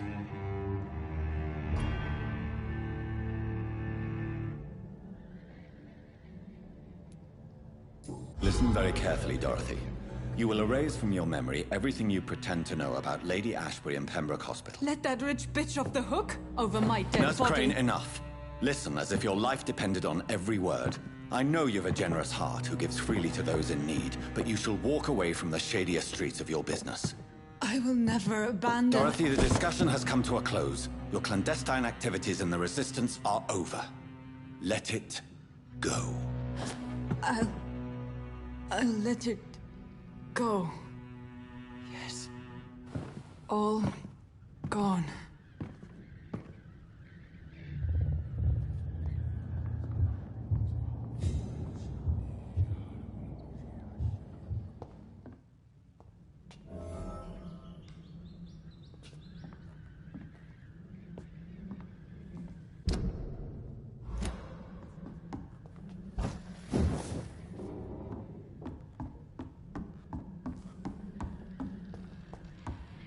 It's locked.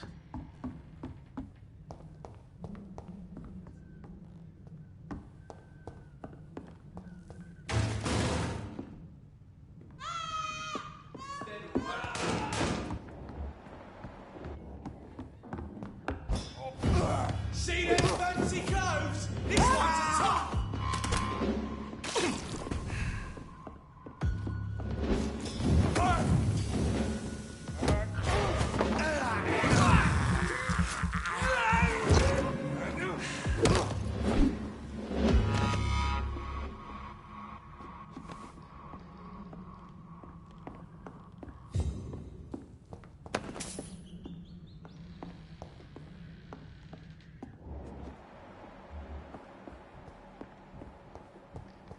He's mine! He's mine! He's dead! His head!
This could be the box Lewis thought he'd...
A love letter from Joe Peterson's wife, addressed to Barrett Lewis. Who should I give it to, I wonder?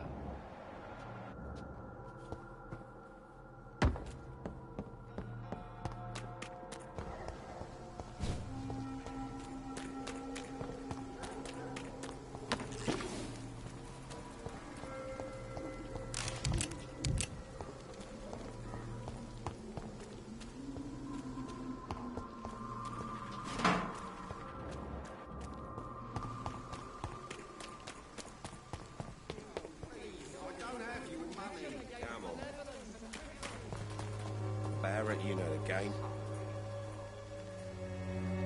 Fancy buying something, sir? You never lose your focus, do you?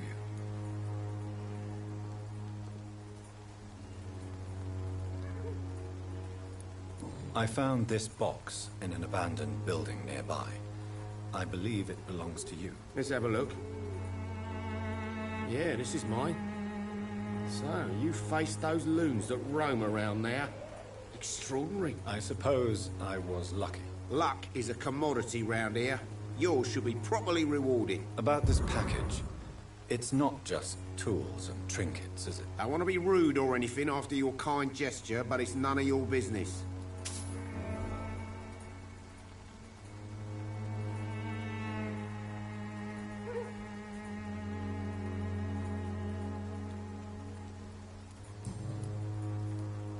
Barrett, you had an affair with Joe's wife, didn't you? Yeah, I did. She's the only woman I loved. My first regret is that she stayed with Joe after Harry was born. The second is I never shed a tear when she died. Did you ever try talking to Joe? Never. But I suspected he knew everything, even without knowing it. And he decided to make me pay in his own way. Do you mean you're Harry's father? No one will ever know for sure. And it's better that way. And I don't believe I'd have been all that bad as a dad.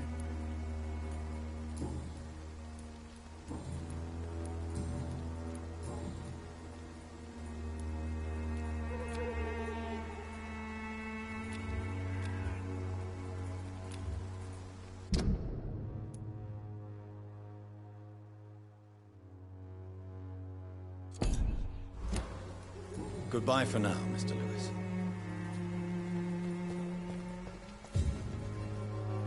You again? What do you want this time?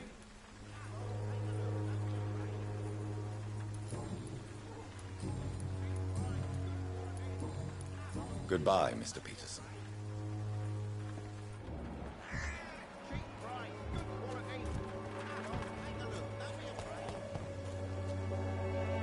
Good evening, Christina. Change your mind, Mr. Reed?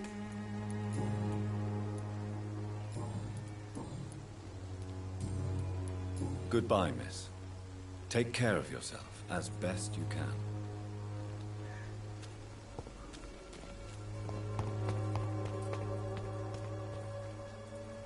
Good evening, Mr. Whittaker. It's Father Whittaker, my son. So, are you still lost in your rational delusions?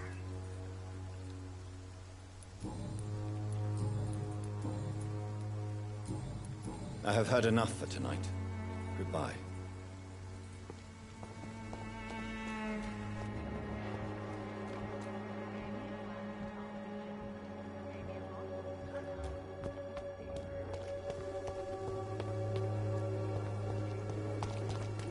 I'm cheap and I'm... Good evening, Doctor. Can I help you? Goodbye, Mr. Darby. Farewell.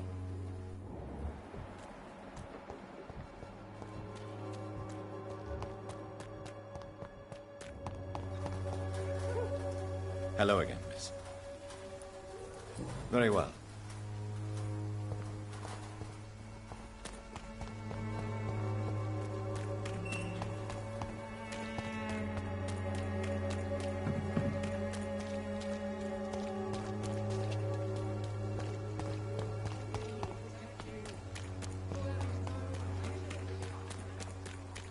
Cheap price, good quality. Come on, take a look.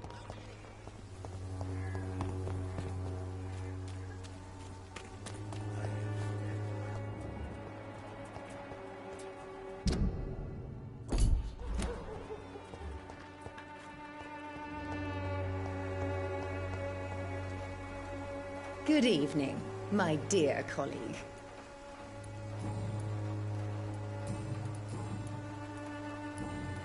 Goodbye, Miss Swanborough. Perhaps we'll talk again.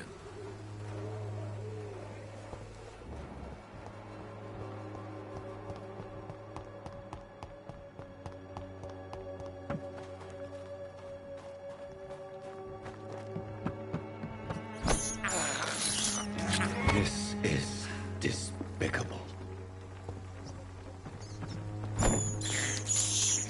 I have this thirst for blood.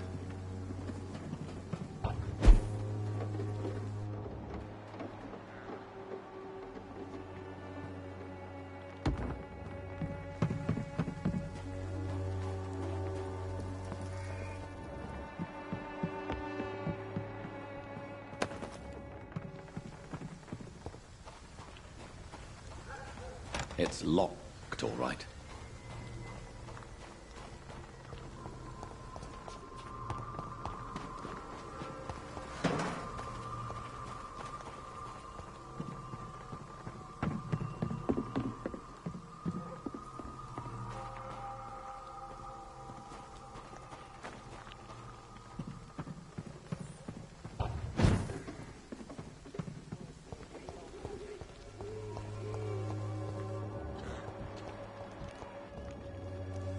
Good evening, Benjamin.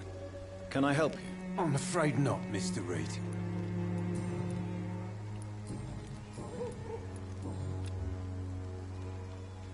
You don't seem well, Benjamin. Oh, I will see you later. A gun, alcohol, and a bad temper.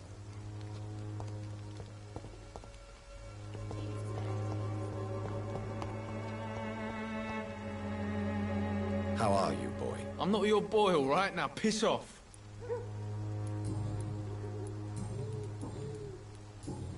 Goodbye, young man. I won't end up another drunk arsehole littering the streets. Not me.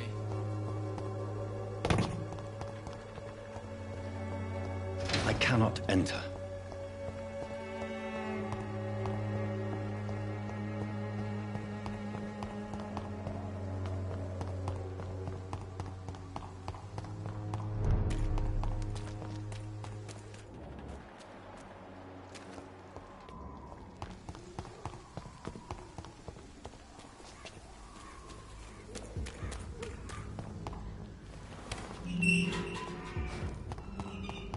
Human blood. Whoever left these marks did so deliberately. Kill it, boy!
Good evening, Dr. Tippett. Dr. Reed, any good news to share? What will you do after your resignation? Do you have a plan? I always fancied visiting Cyprus. Such a beautiful island. I could buy a house there, by the sea. Read poetry and wait for death.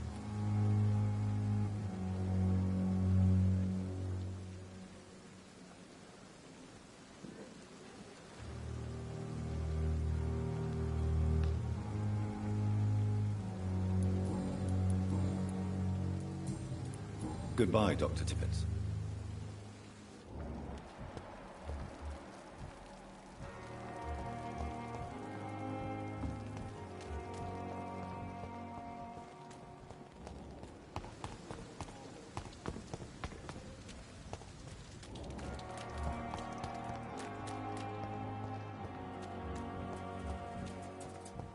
It's locked.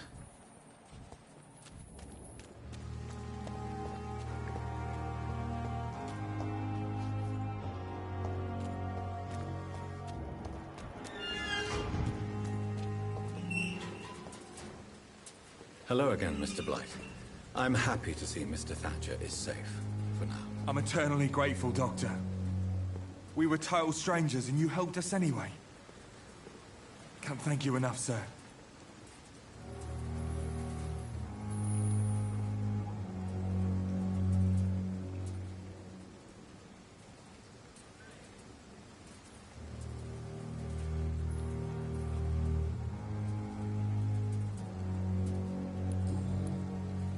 What caused your phobia of rats, Newton? It happened last year following an artillery attack. I was trapped for 2 days in a hole under 2 dead soldiers. And there were rats. Go on. They started eating me as soon as I dozed. Gnawing at my ears, with fingers, lips. I couldn't move. Couldn't call for help. I see. No, you don't. You have no idea what it is to wake up buried under bodies. Fucking vermin eating your flesh. Oswald. He found me and saved me.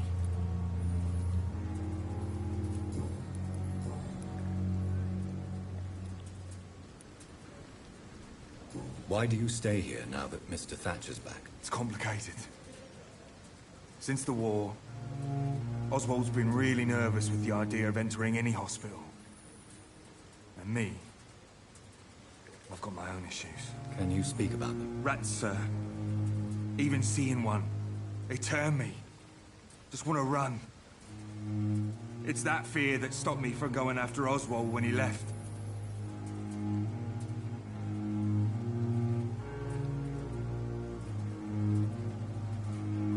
What can you tell me about the war, Mr. Blight?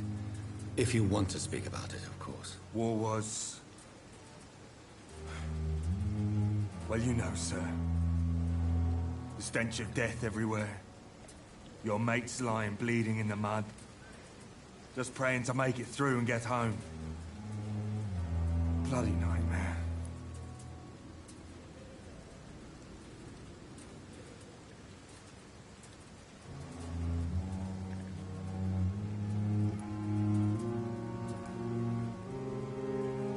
Did you know Oswald Thatcher before the war? No. We met in the battlefield.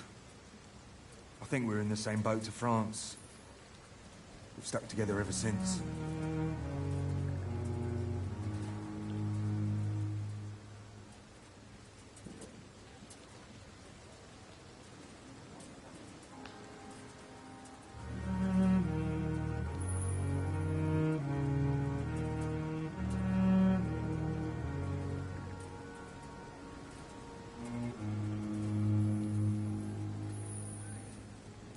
I fought in France, too. I served as a field surgeon, but it was not uncommon to repel an assault, especially at night. Yeah. The first time I was wounded, I had to protect the infirmary from hostiles. Twice.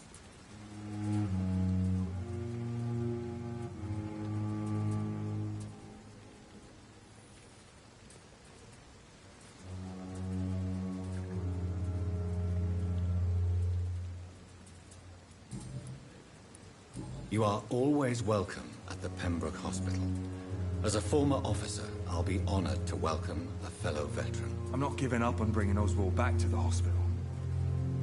I just need to convince him that he needs some help. Perhaps he needs to reach that decision by himself. Could you speak to him? He doesn't usually listen to doctors, but perhaps because you've been through it, you can talk him round.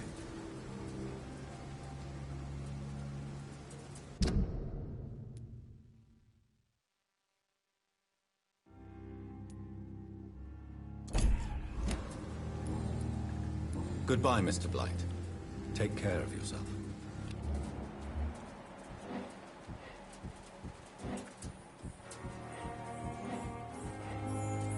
Hello again, Mr. Blight. Good evening, Dr. Reed.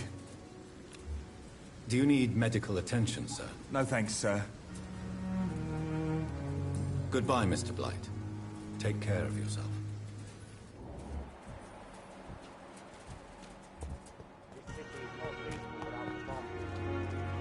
Hello again, Mr. Thatcher. Do you feel any better now? Yes. This neighborhood may stink of dog shit and reek of piss, but to me it smells like the purest mountain air.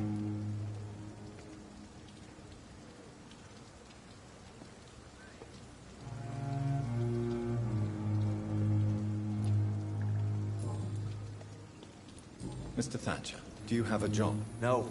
Since I came back from the war, I spent most of my time and energy just trying to forget. I understand what you mean. I was a soldier too. No. Nobody can truly understand what I've gone through. Why were you locked in that sewer? What happened? I went by the canal after an argument with a friend. Got chased by these fucking wankers and had to barricade myself in, despite my claustrophobia.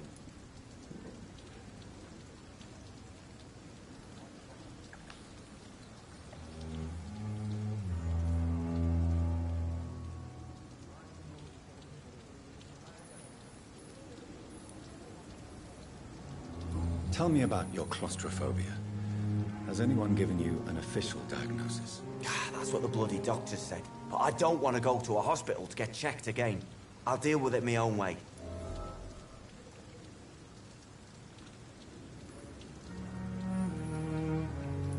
Why did you run?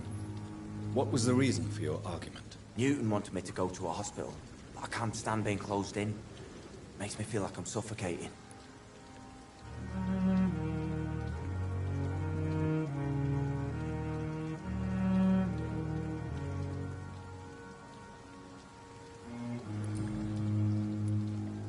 Oswald, why did you not go to the Pembroke Hospital to seek medical help? I don't trust doctors.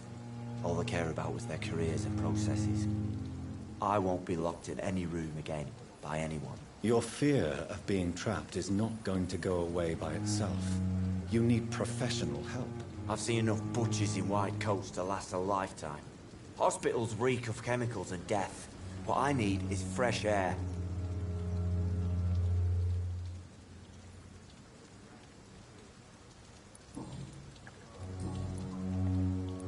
Do you want to talk about why you have this fear of being enclosed, Mr. Thatcher? No, I really don't. An irrational fear like yours is usually rooted in a specific event. Perhaps it would help to talk about it. Well, Doctor, take a guess then, if you're so interested in my case.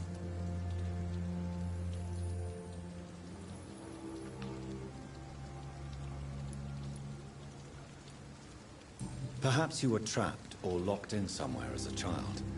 The horror of war could have brought this memory back to the surface. Are you joking? I grew up on a farm. I had a bloody fantastic childhood.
end soon, and we will be serene and beautiful.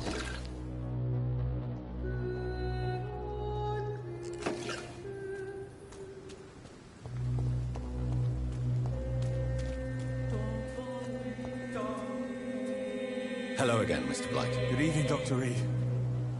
You doing your rounds as usual?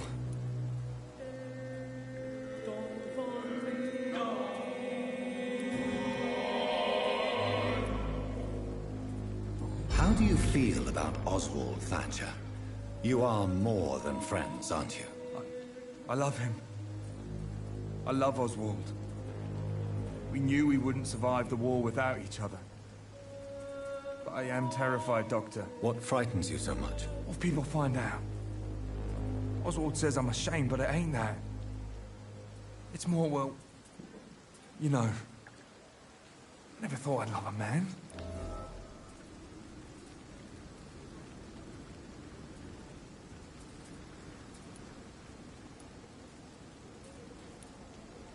I won't say a word, Mr. Blight. Your secret is safe with me. I fought for my country and I survived. I saw my comrades die. And now society tells me I'm a criminal for who I love. It makes me so angry. You and Oswald were buried alive during the war. Tell me about it. Yeah. It was last summer. A shell hit our trench and we were buried for a week.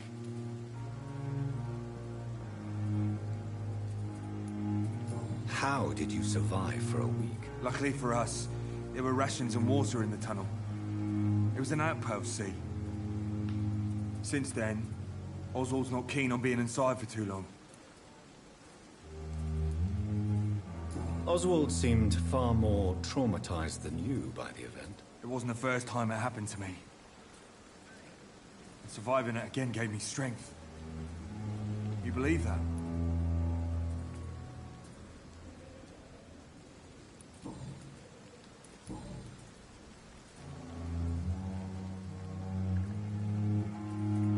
Goodbye, Mr. Blight. Take care of yourself.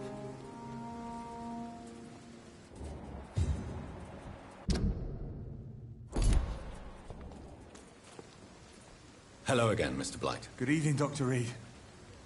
You doing your rounds as usual?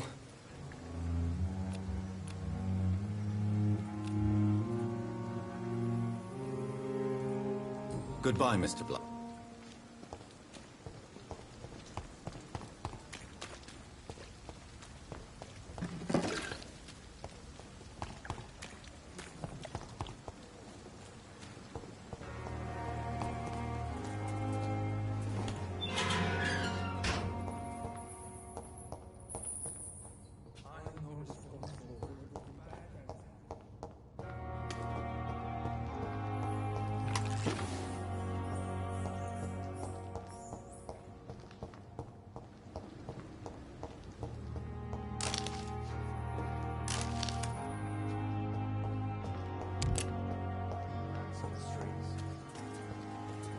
The lucky one.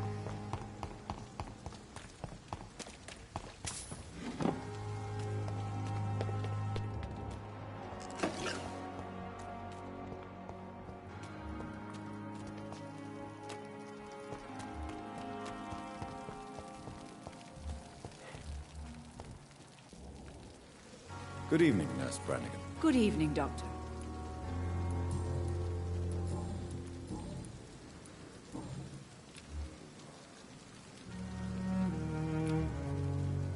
Goodbye, nurse.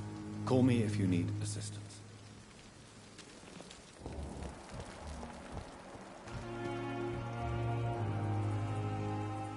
Good evening, Milton. Good evening, Doctor. Still trying to save lives?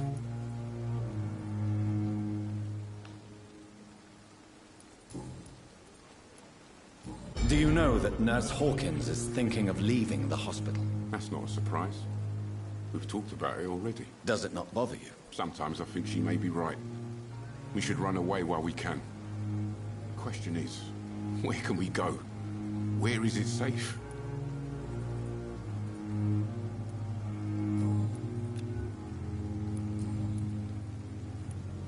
Why Why do you have such a mediocre reputation among your colleagues, Milton? Fuck them. Nobody knows the horrors I've seen since working here. This city was sick long before the epidemic, Dr. Reed. I know it's a difficult task, but correct me if I'm wrong. Is this not the job you are paid to do? I've seen babies left to die while their brothers were properly fed. Underage girls and boys sold to all manner of perverts. I'm sorry, I don't know what to say. Yeah, exactly. We lack words. So excuse me if I don't look on the bright side of life.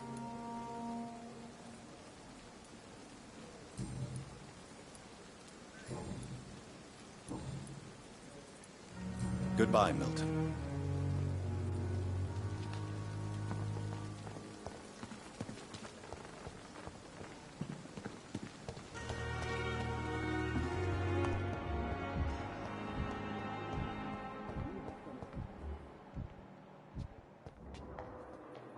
Good evening, Doctor. I believe we're going to be working together. Dr. Reed. Dr. Swansea informed us of your arrival, but I could not dare to believe we'd have such good fortune. Such an honor, sir. Thank you.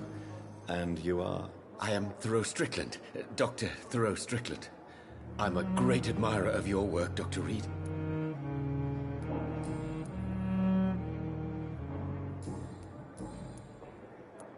Tell me, Thoreau, what's the real cause of your dislike for Dr. Ackroyd? He refuses to admit that your blood transfusion technique is the only way to save Mr. Fiddick. I'm convinced we must use it. What Dr. Ackroyd really said is that you lack the skill to perform this operation efficiently. Is there anything you have to say about this? It's a false conceit. Dr. Ackroyd secretly envies your reputation. His jealousy blinds him. I'm not the real target here.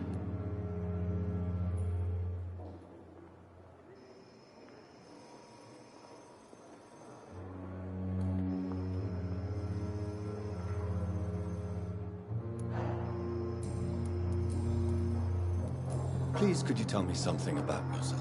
I'm a great admirer of your work concerning blood transfusion, Dr. Reed. I run my own experiments. I'm convinced it's the future.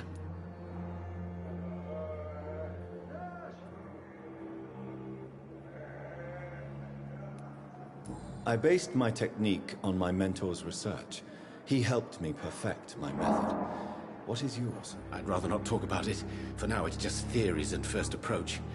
My process is purely experimental and unsuccessful. As long as you're cautious and methodical, you may remain empty-handed, but you won't fail.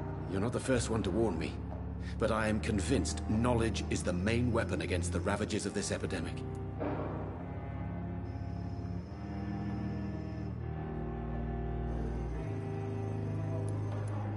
What made you choose to be a doctor? I'm not ashamed to admit you and your work have inspired me. I am honored to have the opportunity to work by your side.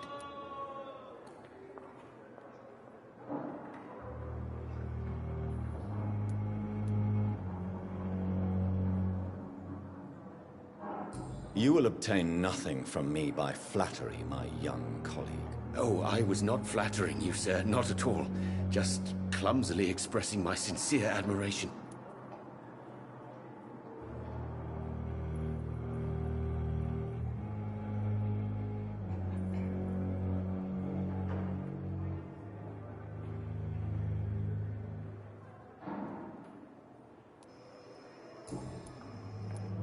What can you tell me about the Pembroke? Well, it has always been an honor to work with Dr. Swansea.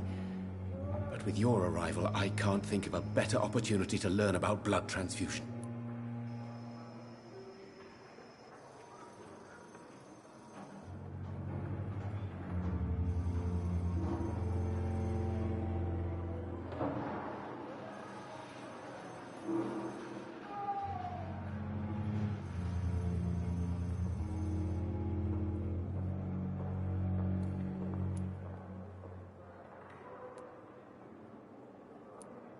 Do you need help with anything in particular? Well, yes, maybe. I'm waiting for a batch of products I ordered for my personal research, yet my supplier seems to have vanished. Do you want me to play the errand boy for you? Oh no, Dr. Reed. But if you went personally to his shop, What with your reputation and all, he wouldn't dare to refuse the products I need. I see. Well, give me the address, for I may pass by if I have time.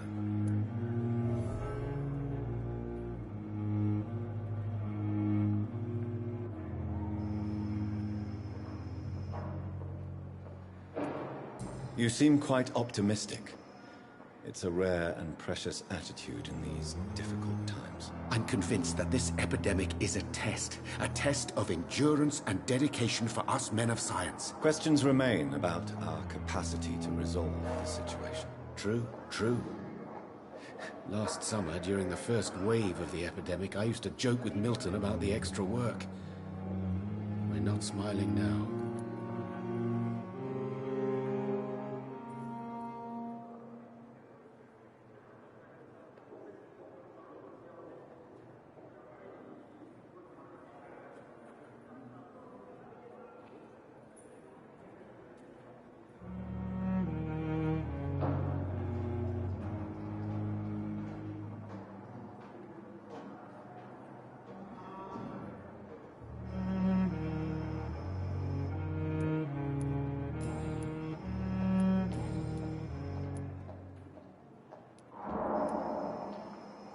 Goodbye, Dr. Strickland.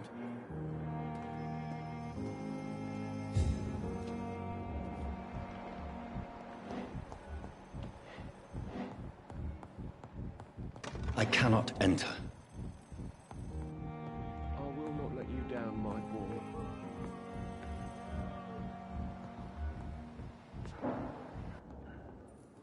Good evening, sir. I'm Dr. Reed. May I help you? I don't know if a third opinion is needed. Your colleagues are already arguing about my condition. I see. Would you mind telling me more about your situation? I'm Harvey Fiddick. All I want is to get me bloody arm fixed properly.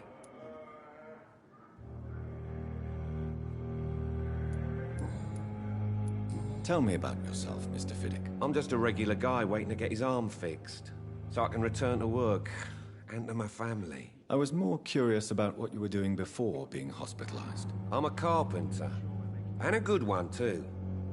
But that means I need both arms to feed my family, Dr. Reed.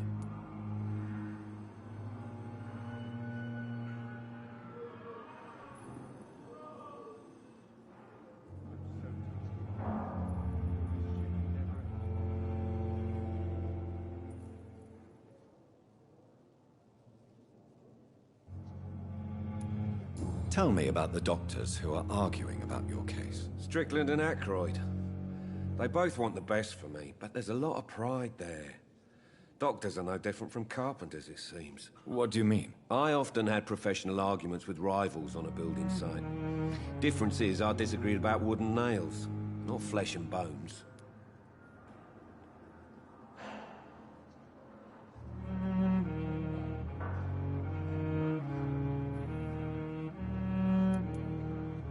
Are you satisfied with your treatment here? Well, it's clear that I've chosen a bad time to be injured.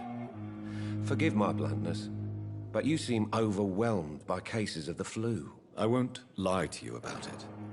I'm afraid we are. Are you sure you don't want to operate yourself, Dr. Reed? I have the feeling you're very capable. And your colleagues seem to think so too. In other circumstances, you would be right.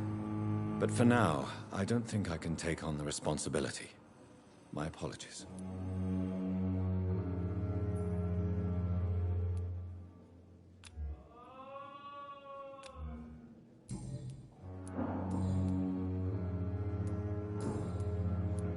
Goodbye for now, Mr. Fiddick. I'll see you later.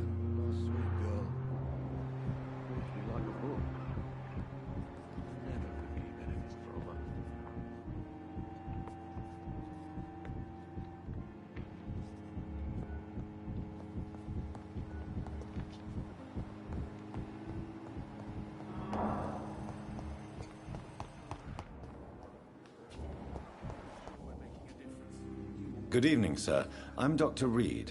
I believe we're going to be colleagues. Reed? Yes, I've been informed about your arrival. I'm Waverly Aykroyd. Welcome aboard, I suppose. Does my arrival inconvenience you in some way, Dr. Aykroyd? Let us just say that I don't particularly share Dr. Swansey's enthusiasm for hiring you. What we need here are reliable professionals not overrated dabblers.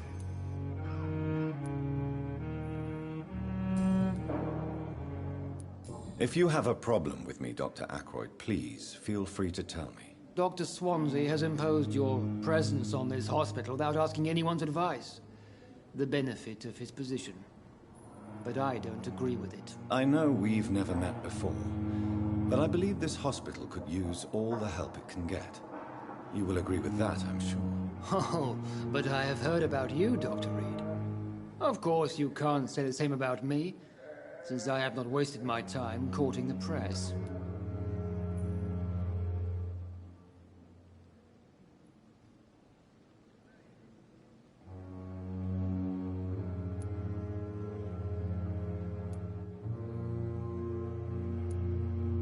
Aren't you too old for such jealousy? It really won't do you any good, you know. Don't be ridiculous, Dr. Reed. A simple glance is enough for me to know you have nothing for me to envy. Since your tenure in this hospital is longer than mine, perhaps you can tell me more about this place. Let's just say I'm tired of the carelessness around me. I have always respected the skills of Dr. Swansea, but over time, his enthusiasm has become displaced. Carelessness? Exactly what are you talking about? We're here to save lives. The people who trust us are not volunteering for experimentation. They're here to be healed. I don't intend to run any radical experiments, Doctor. Even if I, as any good practitioner should, express an interest in pushing the boundaries of medical research. Modern medical methods were created through audacity and ego. But there are rules in our line of work, and they're here to protect our patients.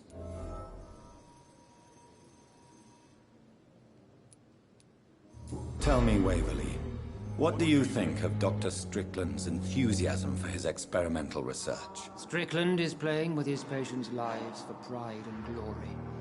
Now that, sir, is unethical. Are you thinking about something in particular? Harvey Fiddick needs delicate surgery. I believe we should stick to the usual procedure, but my young colleague obviously disagrees.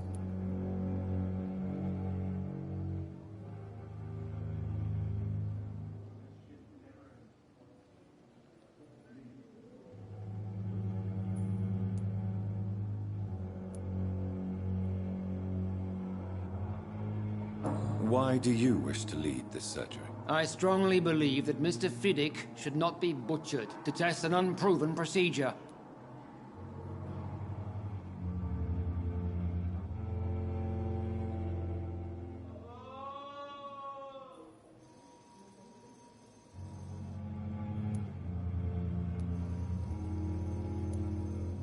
Other people may say that's too conservative a point of view. Conservative? And what are you going to say to Mr. Fiddick if he loses his arm because of the operation? Because that's what's going to happen if the surgery is a failure.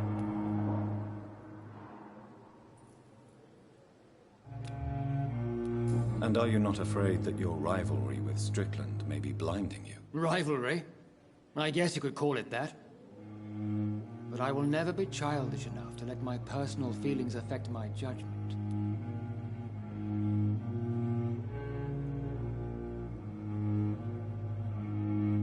And are you... Rivalry?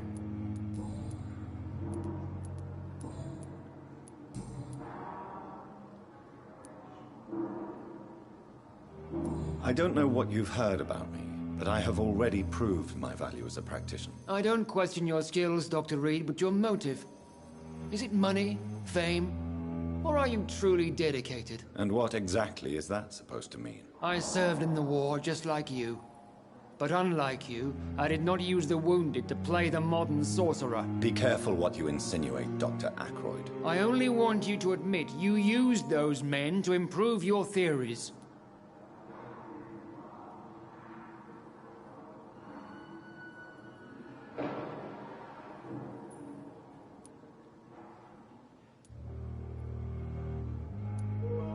This is ridiculous. My blood transfusion technique saved many lives, and you know it. You see? That is exactly what I hate about people like you. You avoid this kind of accusation instead of facing reality.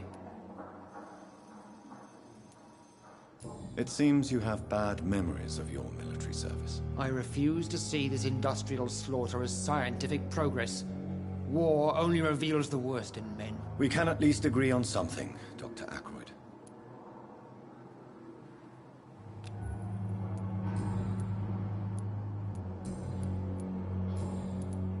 Thank you for your time. We'll talk later.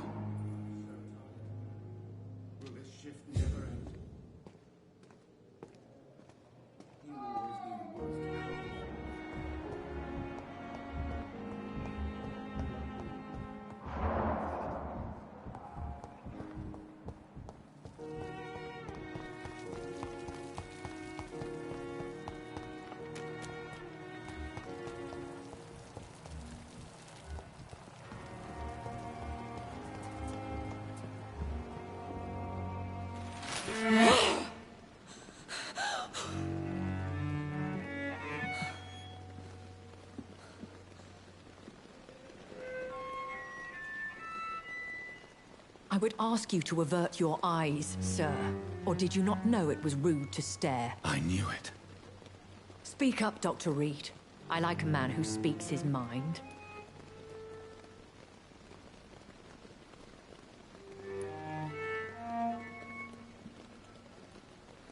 Hiding your true appetites behind a facade of compassion. Bravo. Very clever indeed. Spare me your sarcasm, Jonathan. You are but newly born in this world.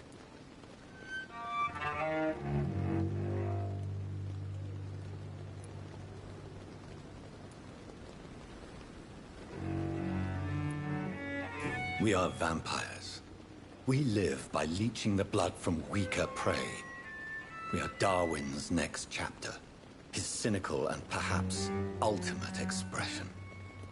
The situation is somewhat awkward nonetheless. I have not been observed sustaining myself for many decades. I have to say I'm a trifle embarrassed. Anyway, I have concluded my inquiries concerning your blackmailer. I see. Please excuse my agitated state. Under normal circumstances, I wouldn't let anyone see me in this condition. The case is closed, your ladyship. The person who took advantage of you has, shall we say, seen the error of her ways. So who was it? My lady, the blackmailer was dealt with using the utmost discretion. The culprit's identity is of no relevance. Thank you, Jonathan. That is exactly what I needed from you. You have proven your loyalty, so, as a friend, please accept this small token of my appreciation. Thank you, my lady. If you have an inclination to learn more about vampires or your current situation, I will be glad to aid you in your quest for knowledge.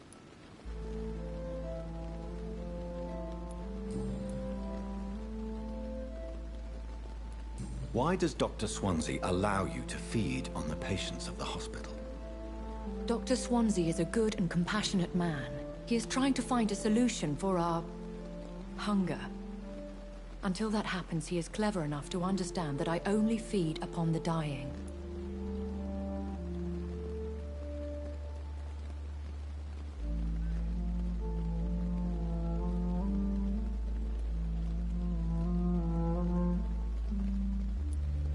What do you know about this Brotherhood of St. Paul's Stole? The Brotherhood is well known amongst London vampire society. As long as our kind is discreet, and as long as they do not interfere, we have come to a mutual understanding.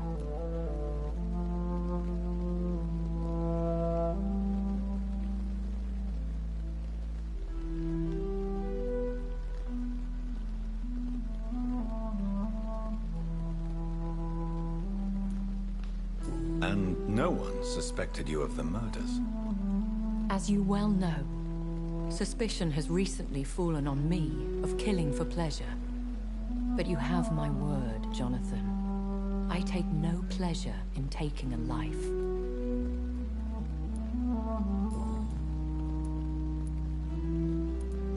I know this is beyond the pale, but may I inquire your age? Really? And I thought you were gentlemen. If you must know, I'm 27. I've been 27 for a long time now, and 27 I shall remain.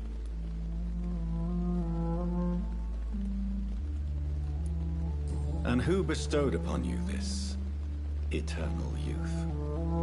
My maker. He left this isle a long time ago. Very well. But I believe there is more to this than you are saying.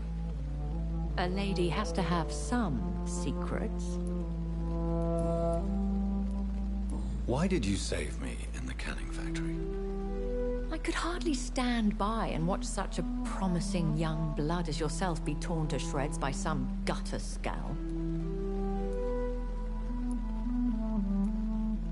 William Bishop wasn't the vampire that created me then? No, Jonathan. Whatever their strength and demeanor, Scowls are the progeny of careless vampires. It cannot be the other way round. What type of vampire is a Scowl? Not a true vampire. The deformed offspring of lesser vampires. It is a shame these creatures run wild, slaves to their baser instincts.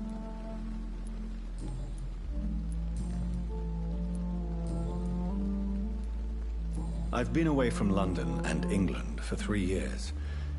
This isn't the city I remember. Things have gone from bad to worse here, Jonathan. I've lived in this city for a long time, and I've never seen it like this.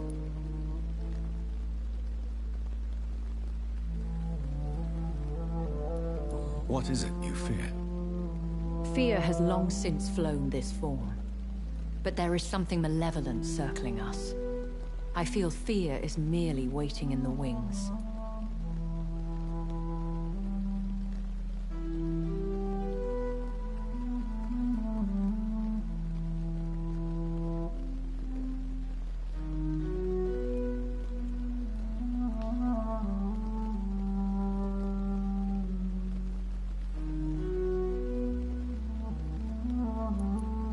The Spanish flu has hit London that bad. Yes, but it's not just that. I've heard things. Things I've not heard for a very, very long time. There are whispers in the shadows. Something far worse than the Spanish flu is here in the city.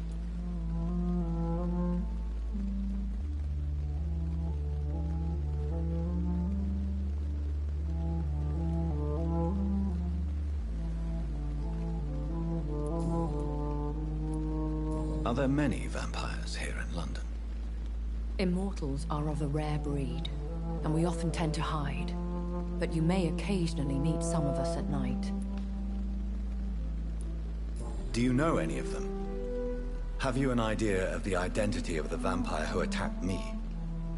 You mean your maker? No, Jonathan, I have no clue.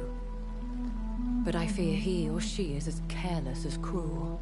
To let you discover your new condition by yourself. What do you mean? Every now and then, you may discover an immortal in the deep of the night.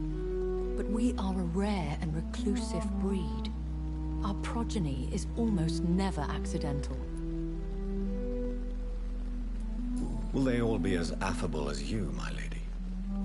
I do not see why not. But remember, even the shark smiles before he bites. That sounds like a lesson from experience. Vampire politics are as intricate and sometimes tedious as a game of chess in a gentleman's club. I've learned from experience it is best to decline to play.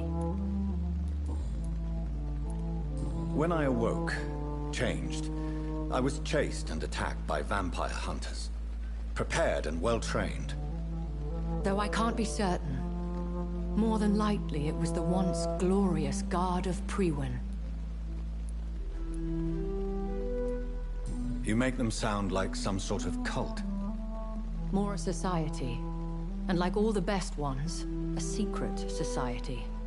I thought them almost gone, but it seemed they have been recruiting. Once glorious, but still dangerous. They have seen better days, but all fanatics are dangerous. You would be wise to stay clear. They are sworn to destroy our kind.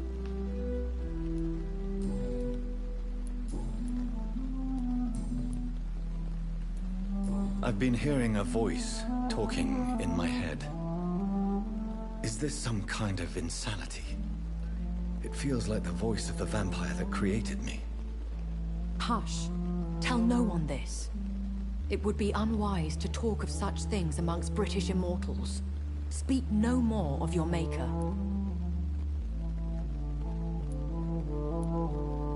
Excuse my forwardness, but... are you my maker? Me? Goodness, no. Only a foolish immortal would create a progeny without taking precaution, and I'm no fool.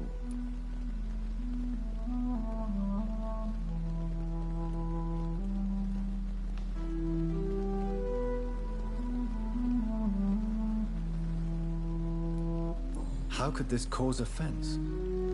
Only the powerful immortals can mentally call to their progeny. No vampire or hunter will sleep easy, knowing that an unidentified elder is stalking the streets of London.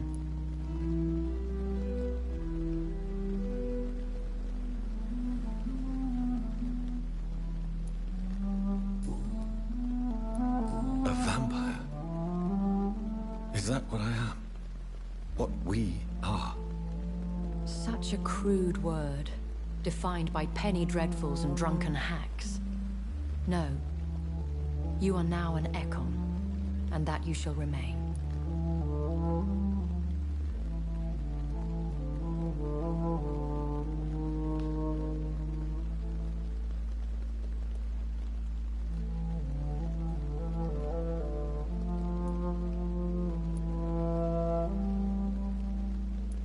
Are you an Ekon too? Yes, I am. We are the closest thing to what man refers to as vampires. Forget what you think you know about us.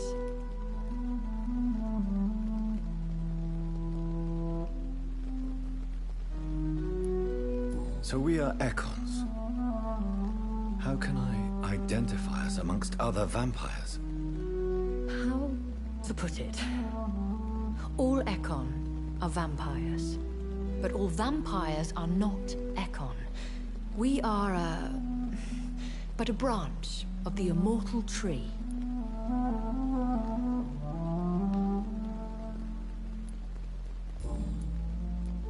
I don't understand. Why was I created and then left for dead? That is a question only the one who made you can answer. It's not normal practice. I doubt even if you find him, he will answer you, considering how cruelly he treated you.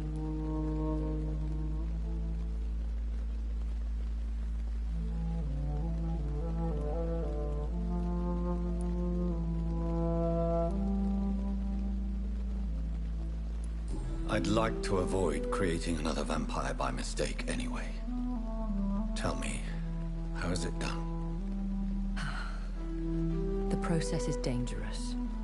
It could even kill your potential progeny. If you did decide to sire an offspring, they must drink of your blood, Jonathan.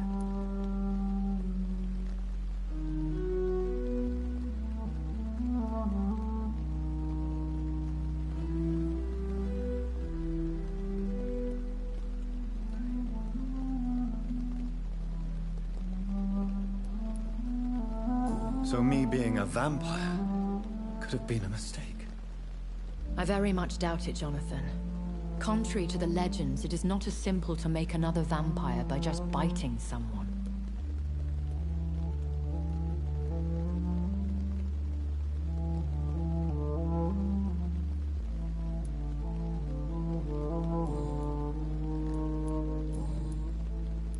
I bid you farewell, for now, my lady. I must quickly analyze the blood I took from Nurse Crane's patient.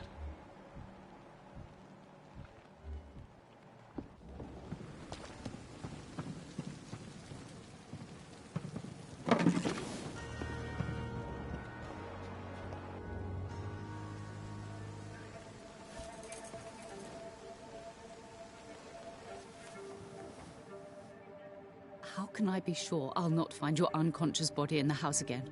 I promise you, you'll not find my unconscious body.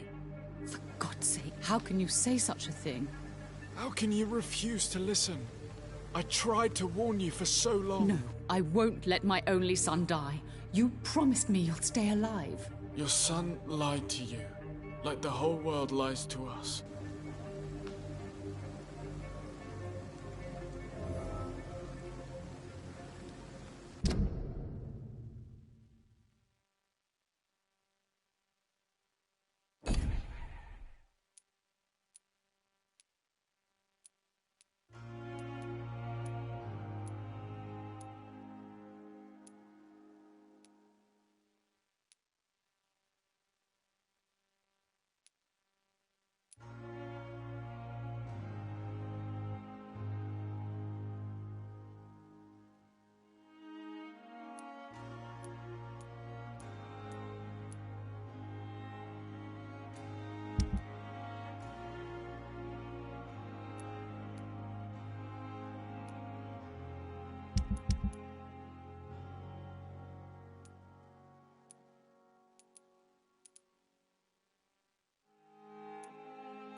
Battalion of Pembroke.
Razvan Vasily was infected by Spanish flu, but also has the highly unstable blood of the Skulls. Is the London vampire epidemic transmitted through the flu? I should talk to Dr. Swansea about it.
The flower's dying. It needs water.